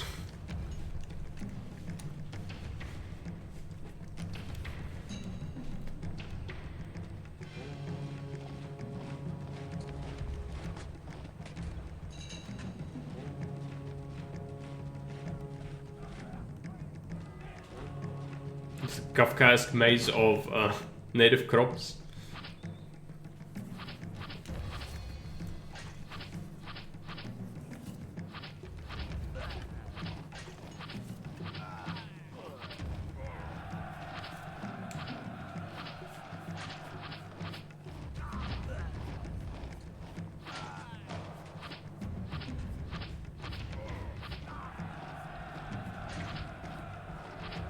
Nice animation for the melee.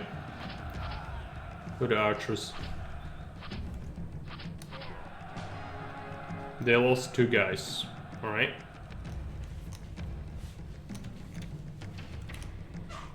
I like that modders are so quick, but if you would spoil everything that's in the file, you could also get into legal trouble, yeah?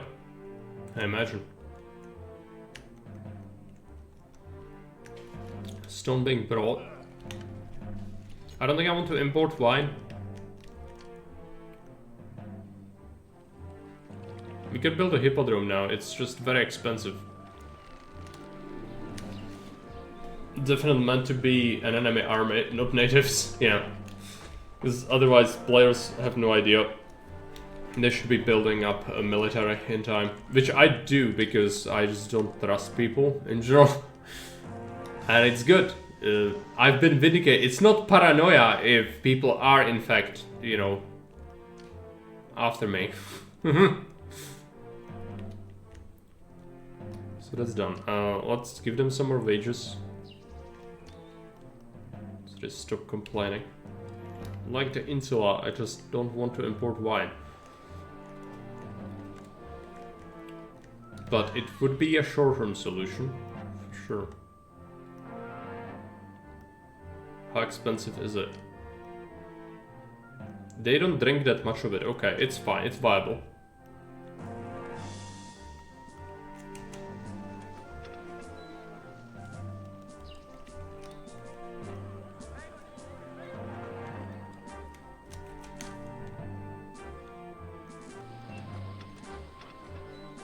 Just get it. I'm gonna pay some even more wages, alright.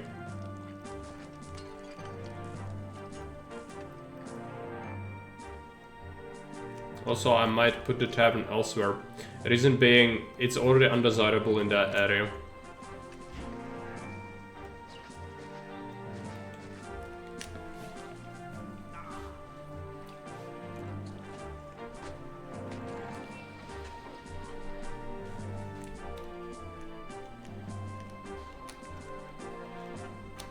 Timber? Oh yeah, I should set timber to imported. Oh, I have. Then why is there no timber? This ship should sell me timber.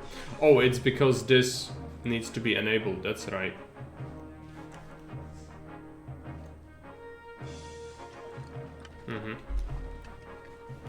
There you go.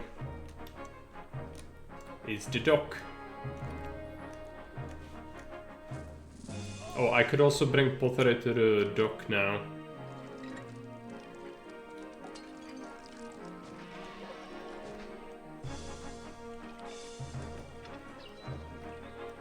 And sell it. Bricks and pottery.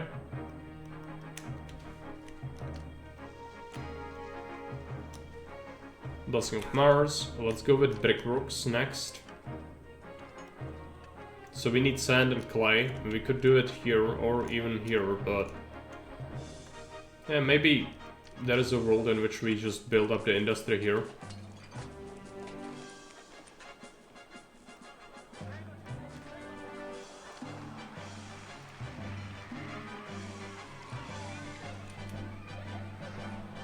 Is that a rock? Or is it birds? It's probably a rock. Just don't see it. Oh no, it was a tree. 2 clay pits.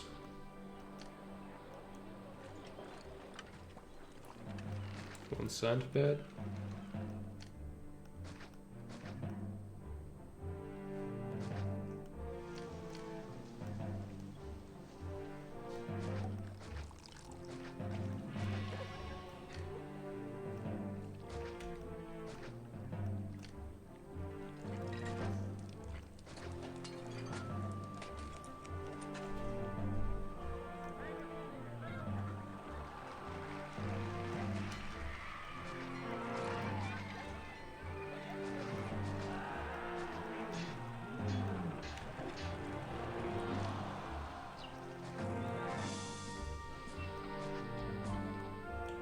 There you go.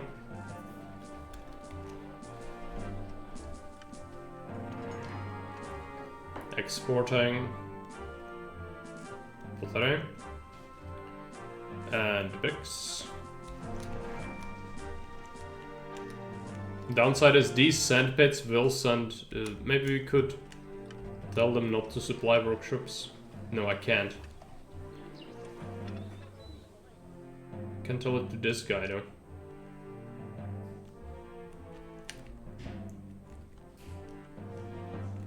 But I can't tell it to the sand pits. It's fine. We were full on sand anyway, I think, for a while. And labor issues were solved. Tavern should start working soon. Need to accept Tavern Walker.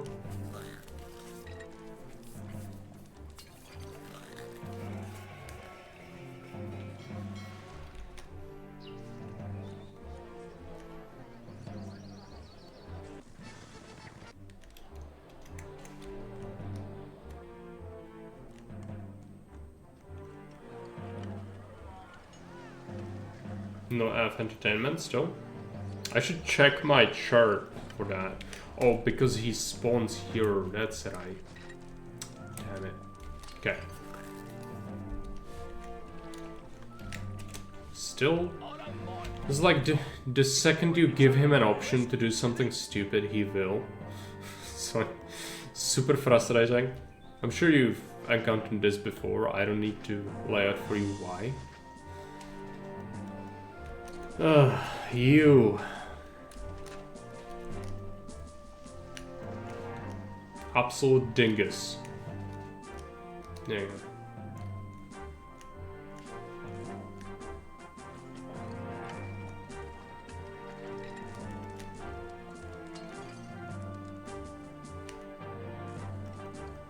How's the construction? Need more stone. Sure, actually, ironically, need more stone. It's just, I don't want to build it here. This could be an invasion point. It probably is. Could build it here.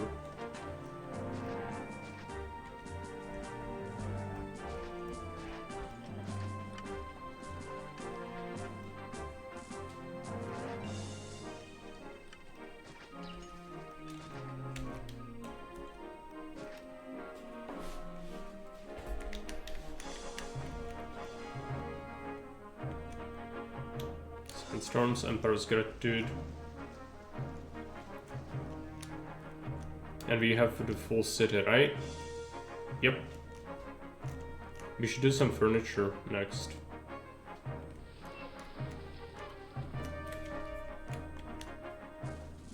Would have been perfect to make it here, but I've already... That ship kinda sailed. I could still do it though.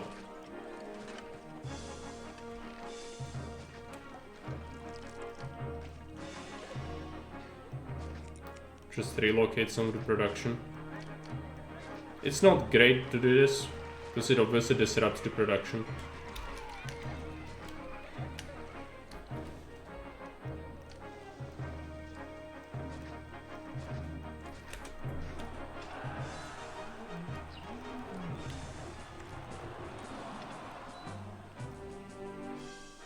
This is a very small map we could do getting.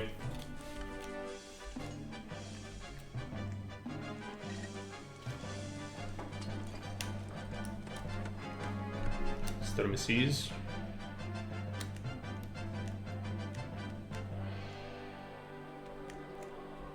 Will we need concrete for this? I don't actually remember. We'll have to see. Should also allow monument builders, yeah. Here.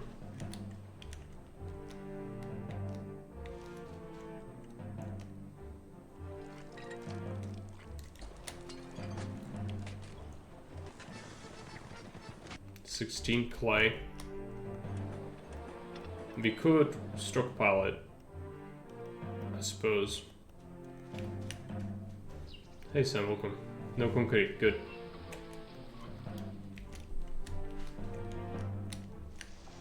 I will probably want to build a hippodrome though. It's gonna prosperity cap. 58.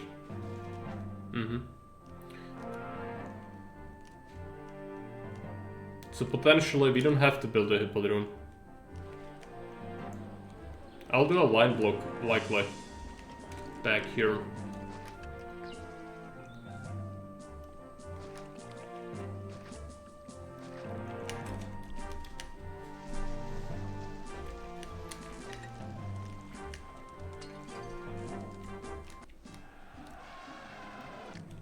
Invasion from up here.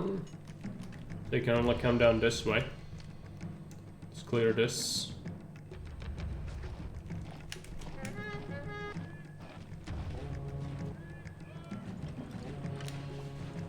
Egyptians are not really very good enemies, but this is gonna be decent amount of them, I guess. It's pretty manageable. They're playing it very hard, right? Yes. Activate the machine gun fire.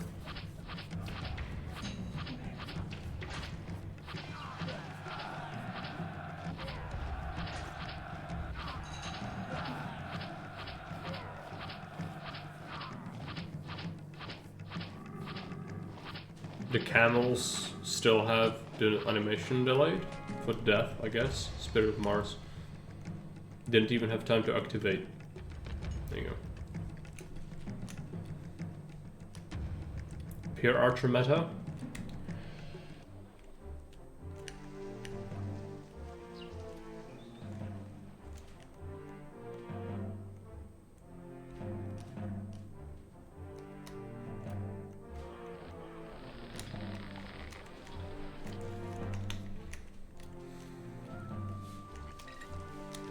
First, I want to finish the lighthouse.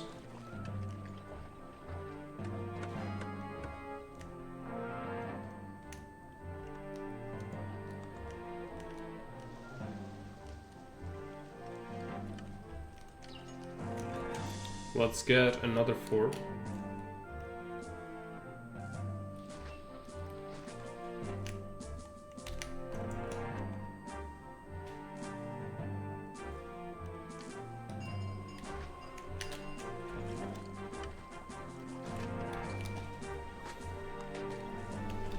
Well, now they prefer going for some fresh camel meat. Yeah, it's a good example of their speed though. It took almost too long to get there. Yeah, it did. Because they immediately rush in here once this invasion point is so enclosed. You don't really get time to set up much at all. Sam doesn't want the archers nerfed. Noted. I might ignore this request. I don't want to do the clay. There's no one straight up buying it. So I'm just gonna stop. Do we just block and win? Or do we make the hippodrome? I guess we could. It's like, it reminds me of Colosseum and Capia in Reconquer. You don't need to make the Colosseum. But if you do, it's extra stuff. I guess that's the same idea here.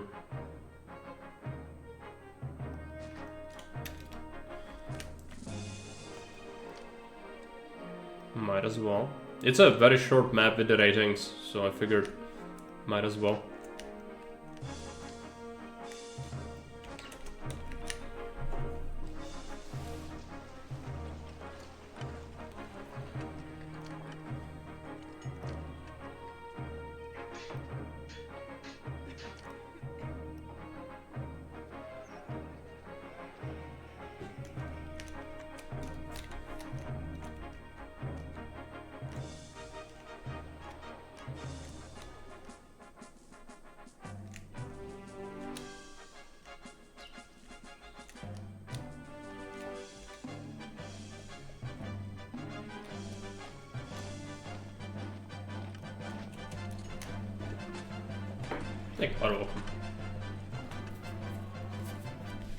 Pantheon goes where?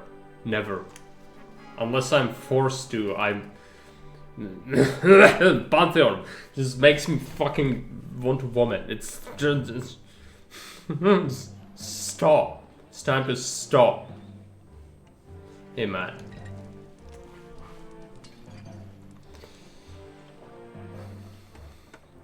I'm building the Flexodrome, okay? That should be enough.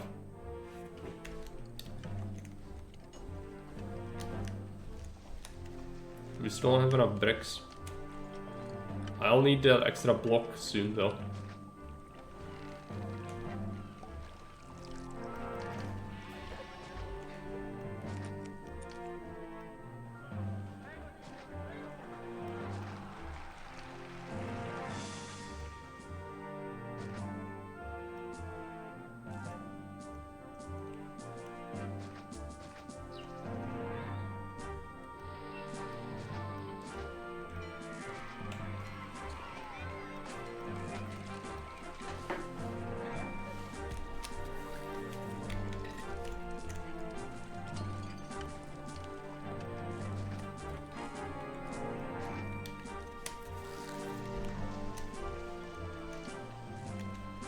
Means I need to stage this road.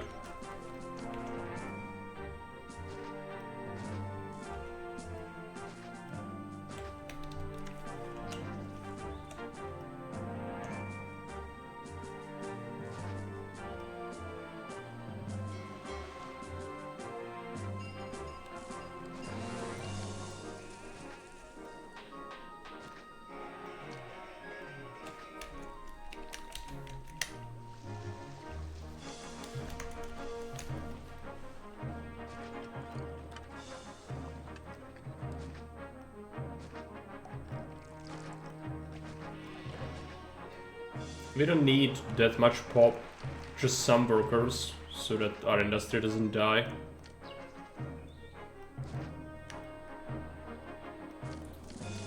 That I saw the window by mistake, come on. There we go.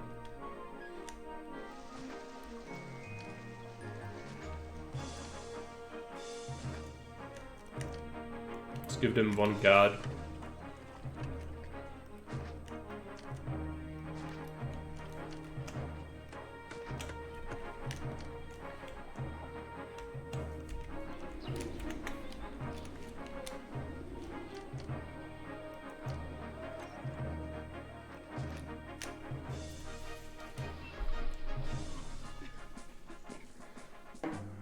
Local zebra will be trained to race. Oh, poor zebra. The prison horse. Can't make the prison horse run. It's the Pepsi horse. Taking out the keys, welcome. Can someone send this to Val so he knows how to play? Well, Val knows how to play. He improved a lot. But I wouldn't like, you know, take him for an authority on Caesar or anything. But he definitely improved.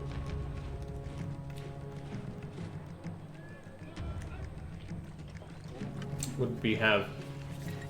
Matt says, I started Lindum yesterday. Let's say that they got some early area entertainment with a lot of fire protection. Arena, alright. You use the lion cheese? I guess you could like use the lion cheese. We're approved a hippodrome, yeah. I know, but I'm not gonna gamble, that's the one thing. You build the flexodrome, but the ultimate move is to not succumb to the vile vice of Gamba. I'll build the flexodrome, but I will not Gamba. Unless I'm physically forced to.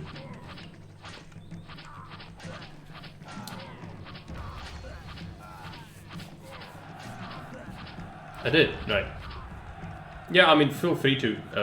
I used it as well, but in my version, but I played the ridiculous one. It shouldn't be necessary, but you can use it. This is, you know, Sam would say, oh, shame. Using the lion cheese is too pungent. Can't use it. And yes, but also play as you want. Don't really care, but yeah, it shouldn't be like necessary.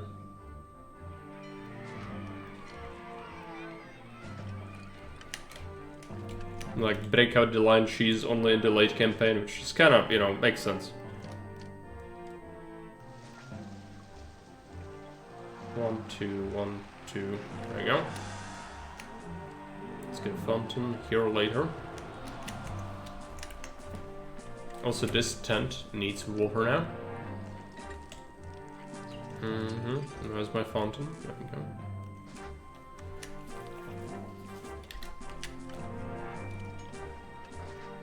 Next to the arena.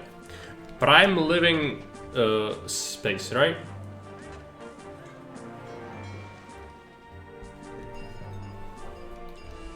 Fifth invasion, I was ill prepared with with one fort that could rouse it. Right. Yeah, one fort's not enough. for the first attacks on the late campaign maps. Early it's fine to have one if you have palisades, but it can definitely be a problem. Did you choose the mission post path? You did, right? It's probably what most people do at the first attempt, or like their first run. Use the mission post. Yeah, makes sense. It is, you know, harder militarily but easier economically. So, and space-wise, makes sense. Lararia. 1, 1, 2. Let them eat pizza. I need a market. I might need several markets.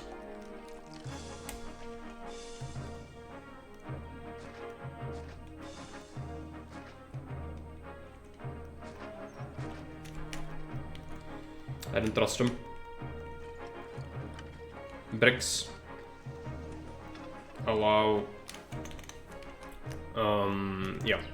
People. Come in there. Could use another work camp. Oh boy. Alright. Oh, have I forgotten? Oh yeah, one prefect. No, sorry, not enough. It's a desert, Marek. It's a desert. Things explode in the desert. Do you know that? I do now. Forgot for a second. He's angry. Uh-huh.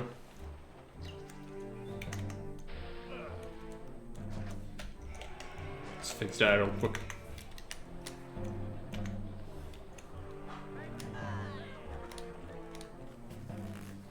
Now that could result in a messy merger. Hopefully it doesn't. Also, they will be a large castle because I don't want to give them a tavern. That seems ridiculous. Arena living, the pungent scent of sweaty ball sacks and rotting meat, yeah. Exactly. The pinnacle of Roman culture.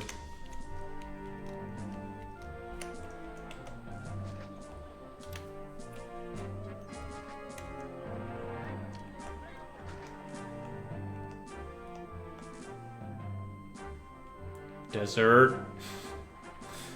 Unfortunately, it doesn't reach. I could solve it just here.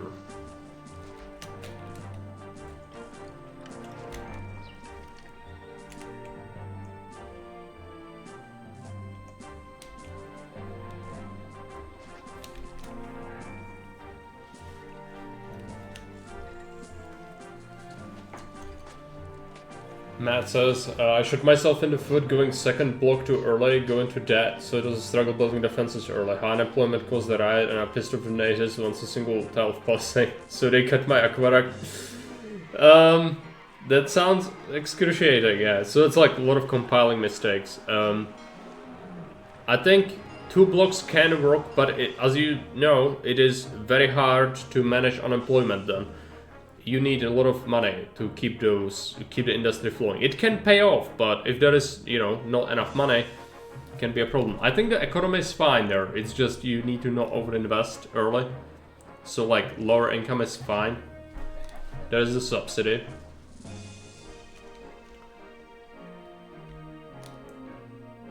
But I can see how that could become a problem if you did that. Also the natives, that doesn't help. At all.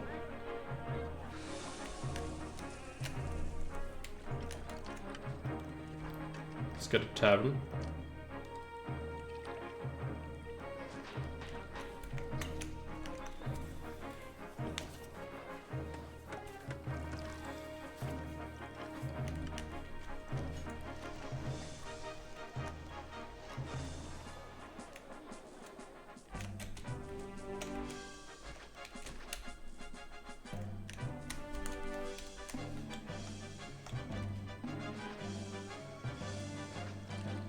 Lararium.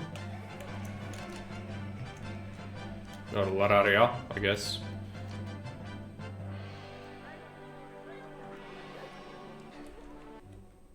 Nice city, yes.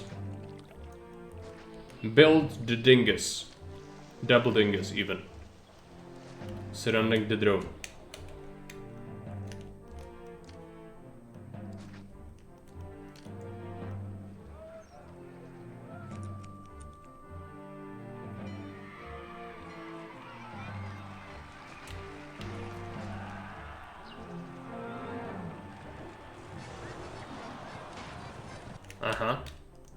How about the Empire map? There's an attack on its way, we need to wait before we send help.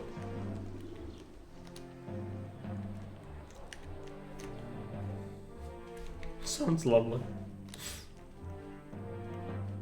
Concrete. Bane of my existence. Okay, workshops, concrete. We'll do it here.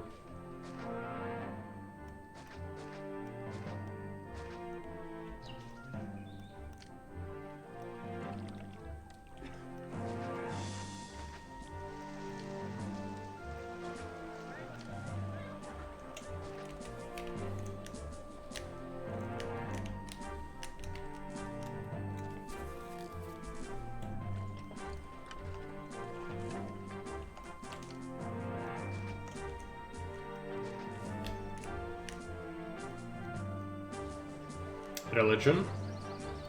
Really? Oh, yeah, Venus Temple.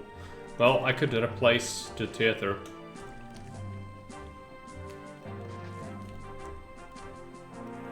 This just goes to show the line blocks can be absolutely busted. And not in a good way. Fish. Yeah, I don't have the lighthouse yet, so he's gonna have to wait.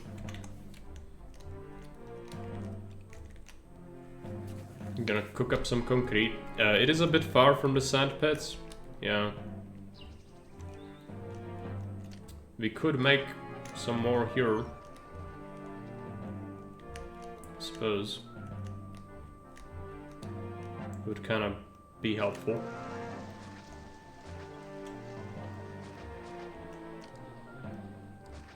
Assuming we have the labor.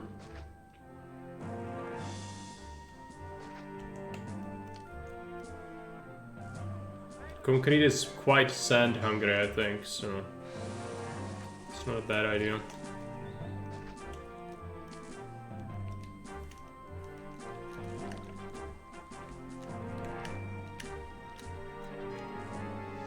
Okay. Areldir, are you still around? Got something to say about the wages.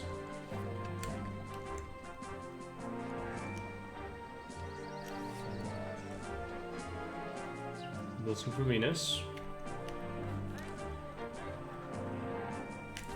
Yeah, so rising and falling wages. Most maps don't do it because it means micro. Like, I noticed they go up, they go down.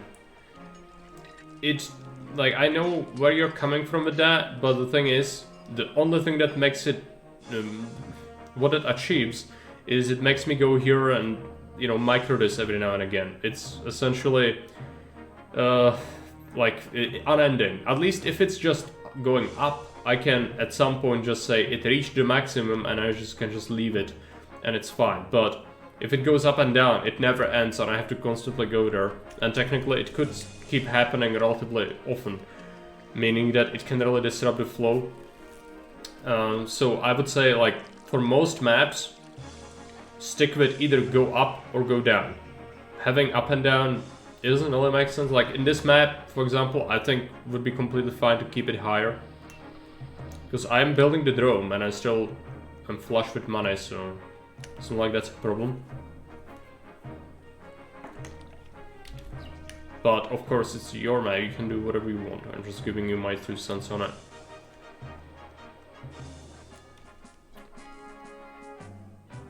Still no attack. There's another coming. I cannot send this at this force. I'll send one under strength unit. Because I cannot do anything else. I'm not leaving my city while the enemies are coming. That would not be good. I'm not sure if this will be potentially an invasion point. I hope not. We'll see.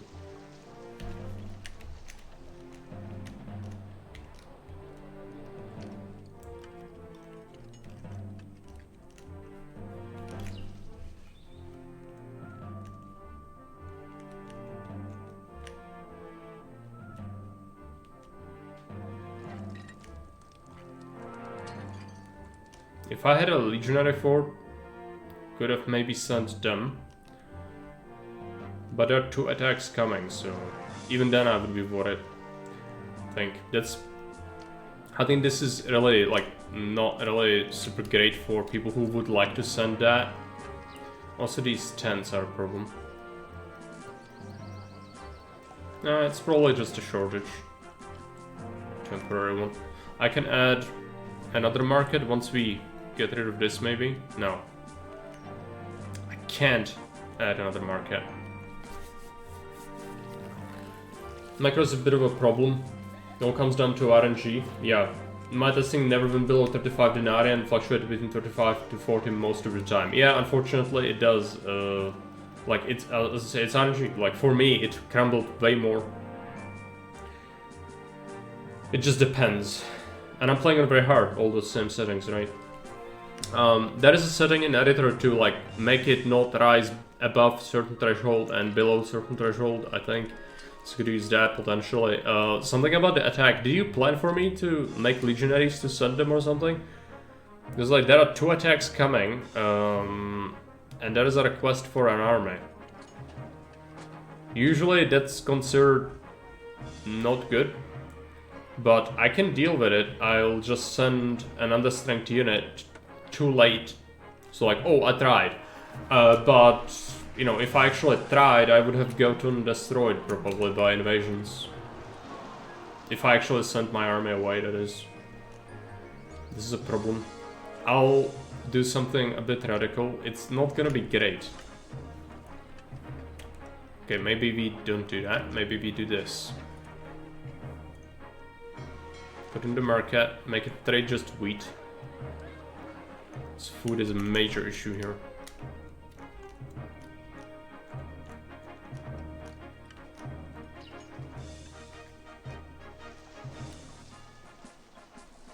It's going.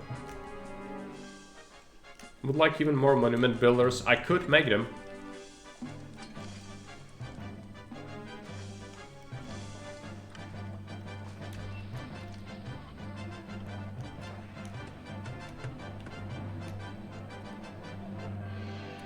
Is this, this is shrubbery, right?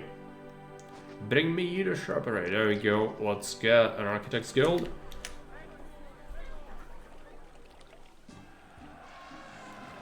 And there go the bad people.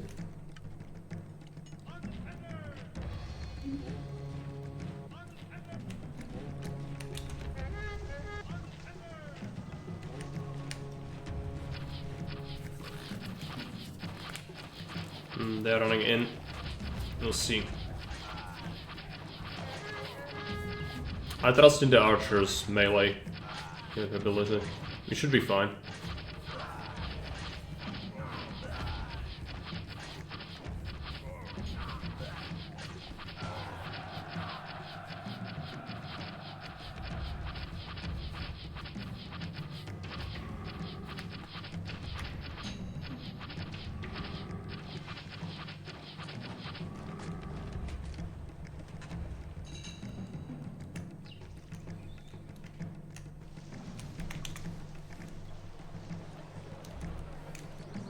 Was that another attack or something? Emperor requests goods, that's right. Weapons. I'm not making weapons. I don't think I will be making weapons. But we will suffer that penalty for this, and I don't have the lighthouse yet. It's almost done. I will suffer a major penalty for this, for sure. We can probably do the fish relatively quickly, at least.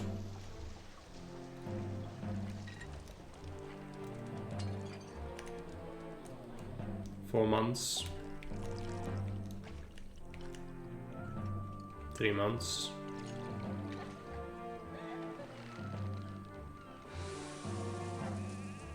2 months. Let's send that force.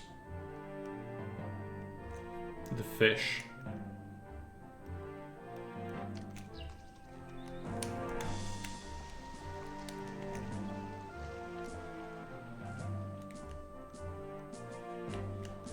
Bit of a visual bug there. I don't think that's fixable, really. I don't know.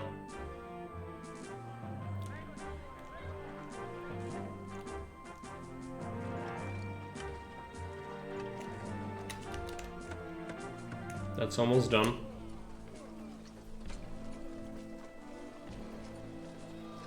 He arrived too late. And he wants wheat. Nice. Favor is still fine. If we didn't send anyone, then we would suffer massive penalties. It's almost done, the lighthouse, but it's taking a while. We should allow lighthouse keeper. Poor camels, yeah. He's gonna get mad at me for this. Emperor's anger, but he's happy about the wheat. They should have gave me like a lot of favor. What's that? Legion returns, right. They don't want to finish the thing. They're focusing on the drone. I mean, that's fine. Also culture, that's the only thing I need is the culture, but I wanted to build a drone. I could easily win. But, yeah. Let's see all that there is in terms of the events.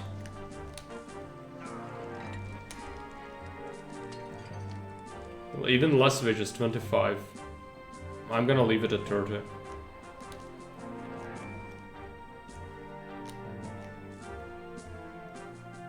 The drone, another stage.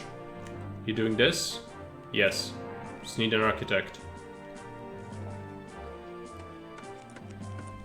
It's gonna happen. It's a lot of resources. This is the biggest stage, I think. Out of them all.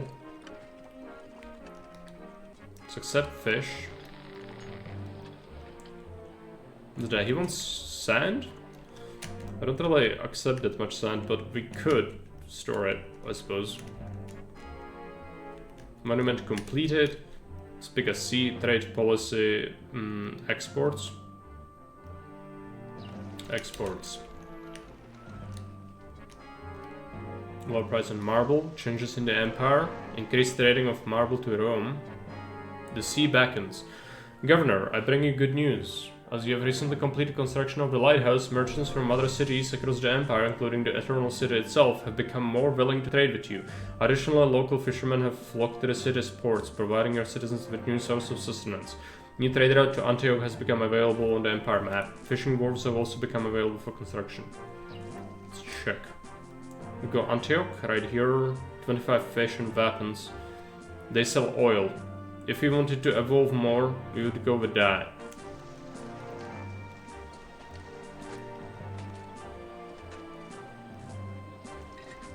Where is the fishing point? It's not super close.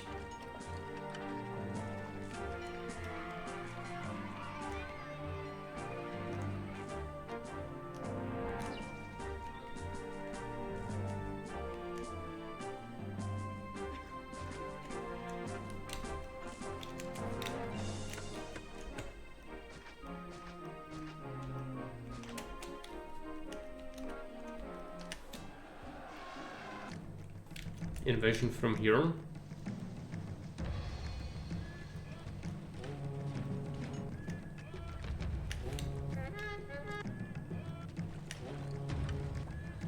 One of the problems with the small maps is that the invasions immediately run into the city. There is not much of a tactics element really. You can only do one thing. Just put everyone together and hope they arrive in time. And when they do, it's a slaughter.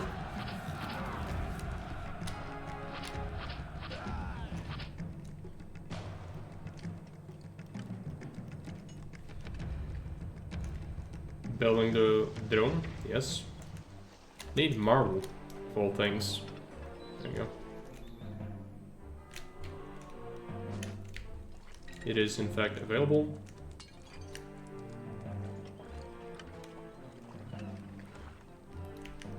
Should be doing more fish over here, possibly.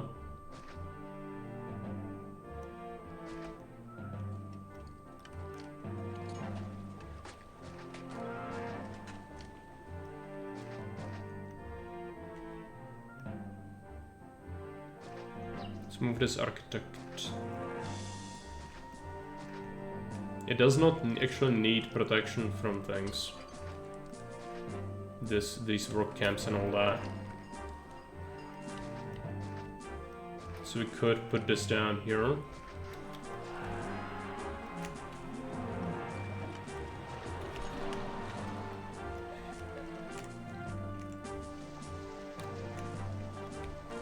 Favor can be okay. We can send another gift. This bricks and marble. They've been focusing on the timber a lot, I suspect. Now, question is, do we import oil? Could, I suppose.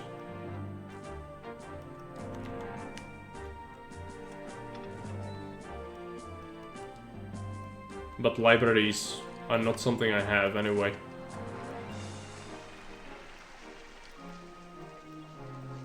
I guess that's when we get the hippodrome.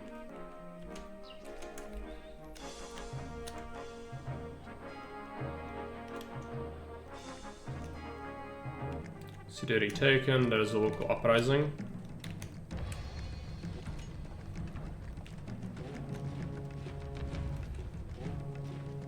Deploy the machine gun. Invasions were tested only melee troops, so if they could be done without OP range, to see if they could be done without OP range units. Distant battle plus city battle combo is achievable, but not easy, right? I mean, it's, you know, I don't doubt it's possible to do it. But I have no idea how large the attacks are. Even if I've seen the previous one, some maps ramp up in sizes a lot. So, from perspective of someone who would play it for the first time, I could see a lot of people panic from that. I don't panic because I know I can just, you know, send a unit too late. But a lot of people don't even know that, or, you know, could forget. They could do the dumb thing and send most of their troops and then figure out, oh boy, I forgot that there is more enemies, and then where do I place more forts? You know, could be a problem. The campaign, vanilla campaign, does this exactly once in the whole thing, where it attacks you while your troops are away saving a city, and it's still not very well liked. I don't think I've done it in the Conquered once, but it's possible I did, I've just forgot, but yeah, generally it's just avoided, because it just introduces a whole host of possible things that could happen, and it relies on foreknowledge or player competence to a level where you really can't expect that from all the people. Of course, it's survival, I did survive it, just didn't really save it, but I could see people dying to this. Depends what you want.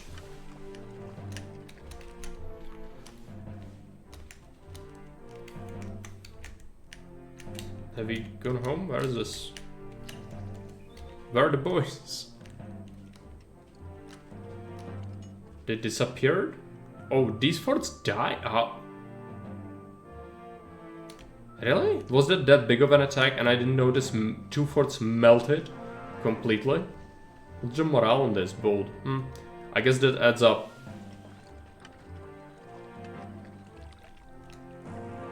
I was talking about things, I didn't pay attention to that attack. That's not a small one. If my army was away, that would have been pretty bad. Alright. Bricks.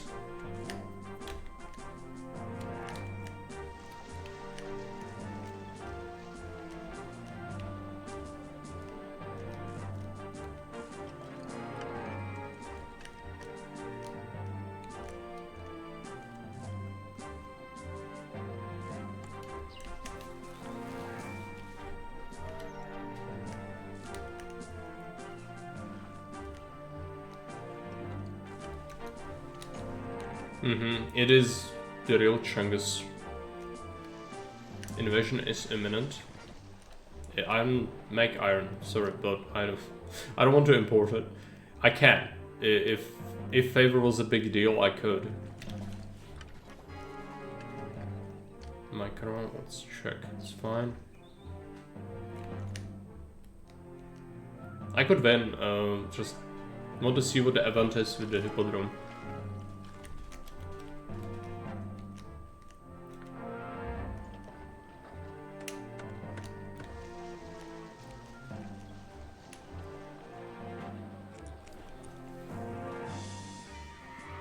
What a cozy little map. It's just such a shame that it doesn't translate to practice well with the military reasons.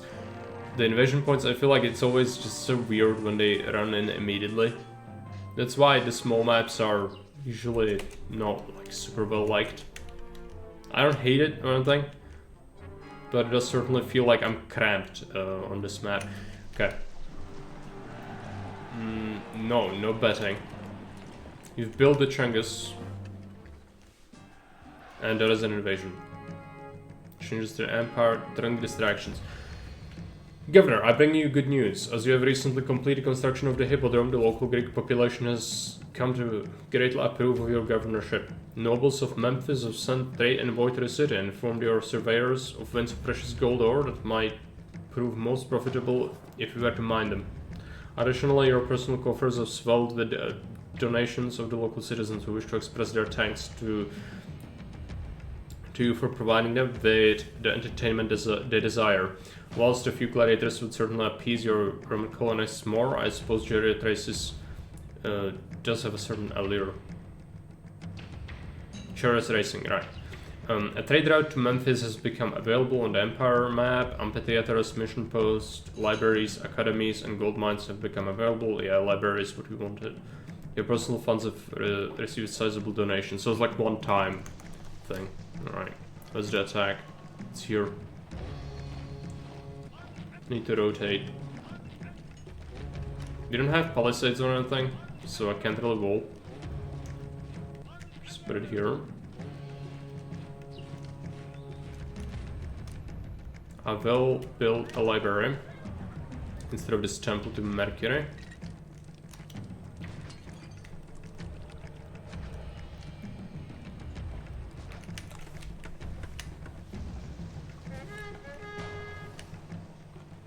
And I'm not gonna mine gold, I don't think.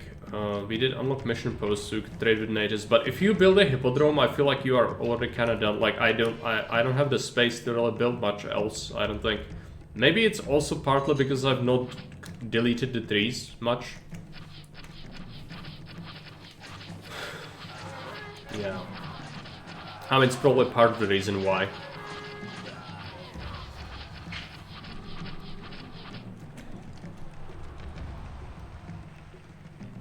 It's a shame you don't get to use the bonuses much, because now I will win pretty much. I'll build some culture stuff and we'll be good.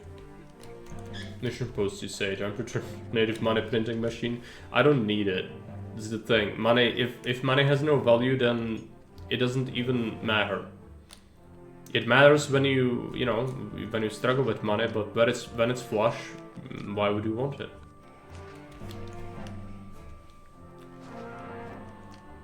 I mean, it's still good, as on Capia, as I mentioned, I also have a thing that it's not necessary at all. I'm just saying, like, I'm not gonna actually use it, I don't think.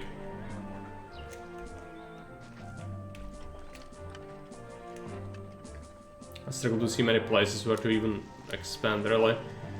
Okay. Let's get... there we go. So let's accept our promotion. It is a campaign, so there's more missions.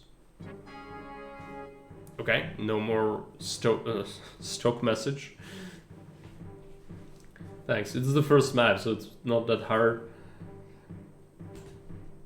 Governor, I've read to you from Rome, having returned successfully to the Eternal City. Your progress is most pleasing, and I'm happy to share with you that the Senate has approved my appeal for increased colonial funding throughout the provinces, including Egypt. With this new state program, you shall expect to see many more Roman colonists arrive from across the sea in your city, who shall bring with them all the trappings of Roman life, such as...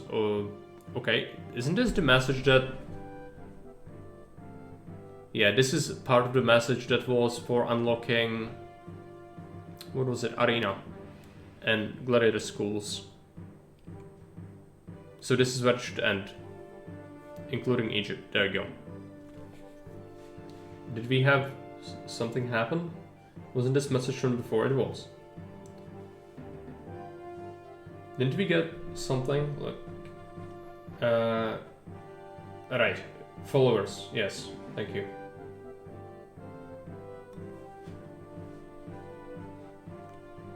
Right click to exit.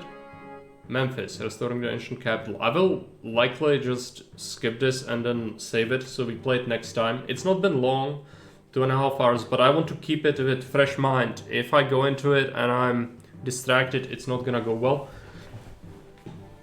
Affected the map? Maybe, yeah.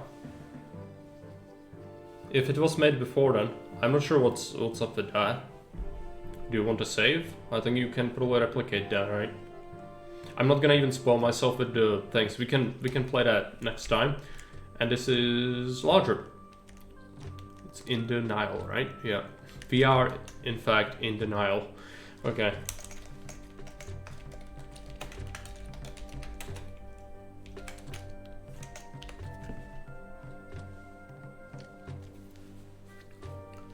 Take darkness for a walk and then come back for part 2. No, we'll do it tomorrow. Areldir will... It's gonna be late at his place. We'll do it another time. Not sure if tomorrow. I'll let you know. No problem. Thanks for watching. Thanks to Areldir for making the map. Or the campaign, rather. I think I've said everything about it. If you want more, I could have said more about that, I guess. But let's take a look who can raid.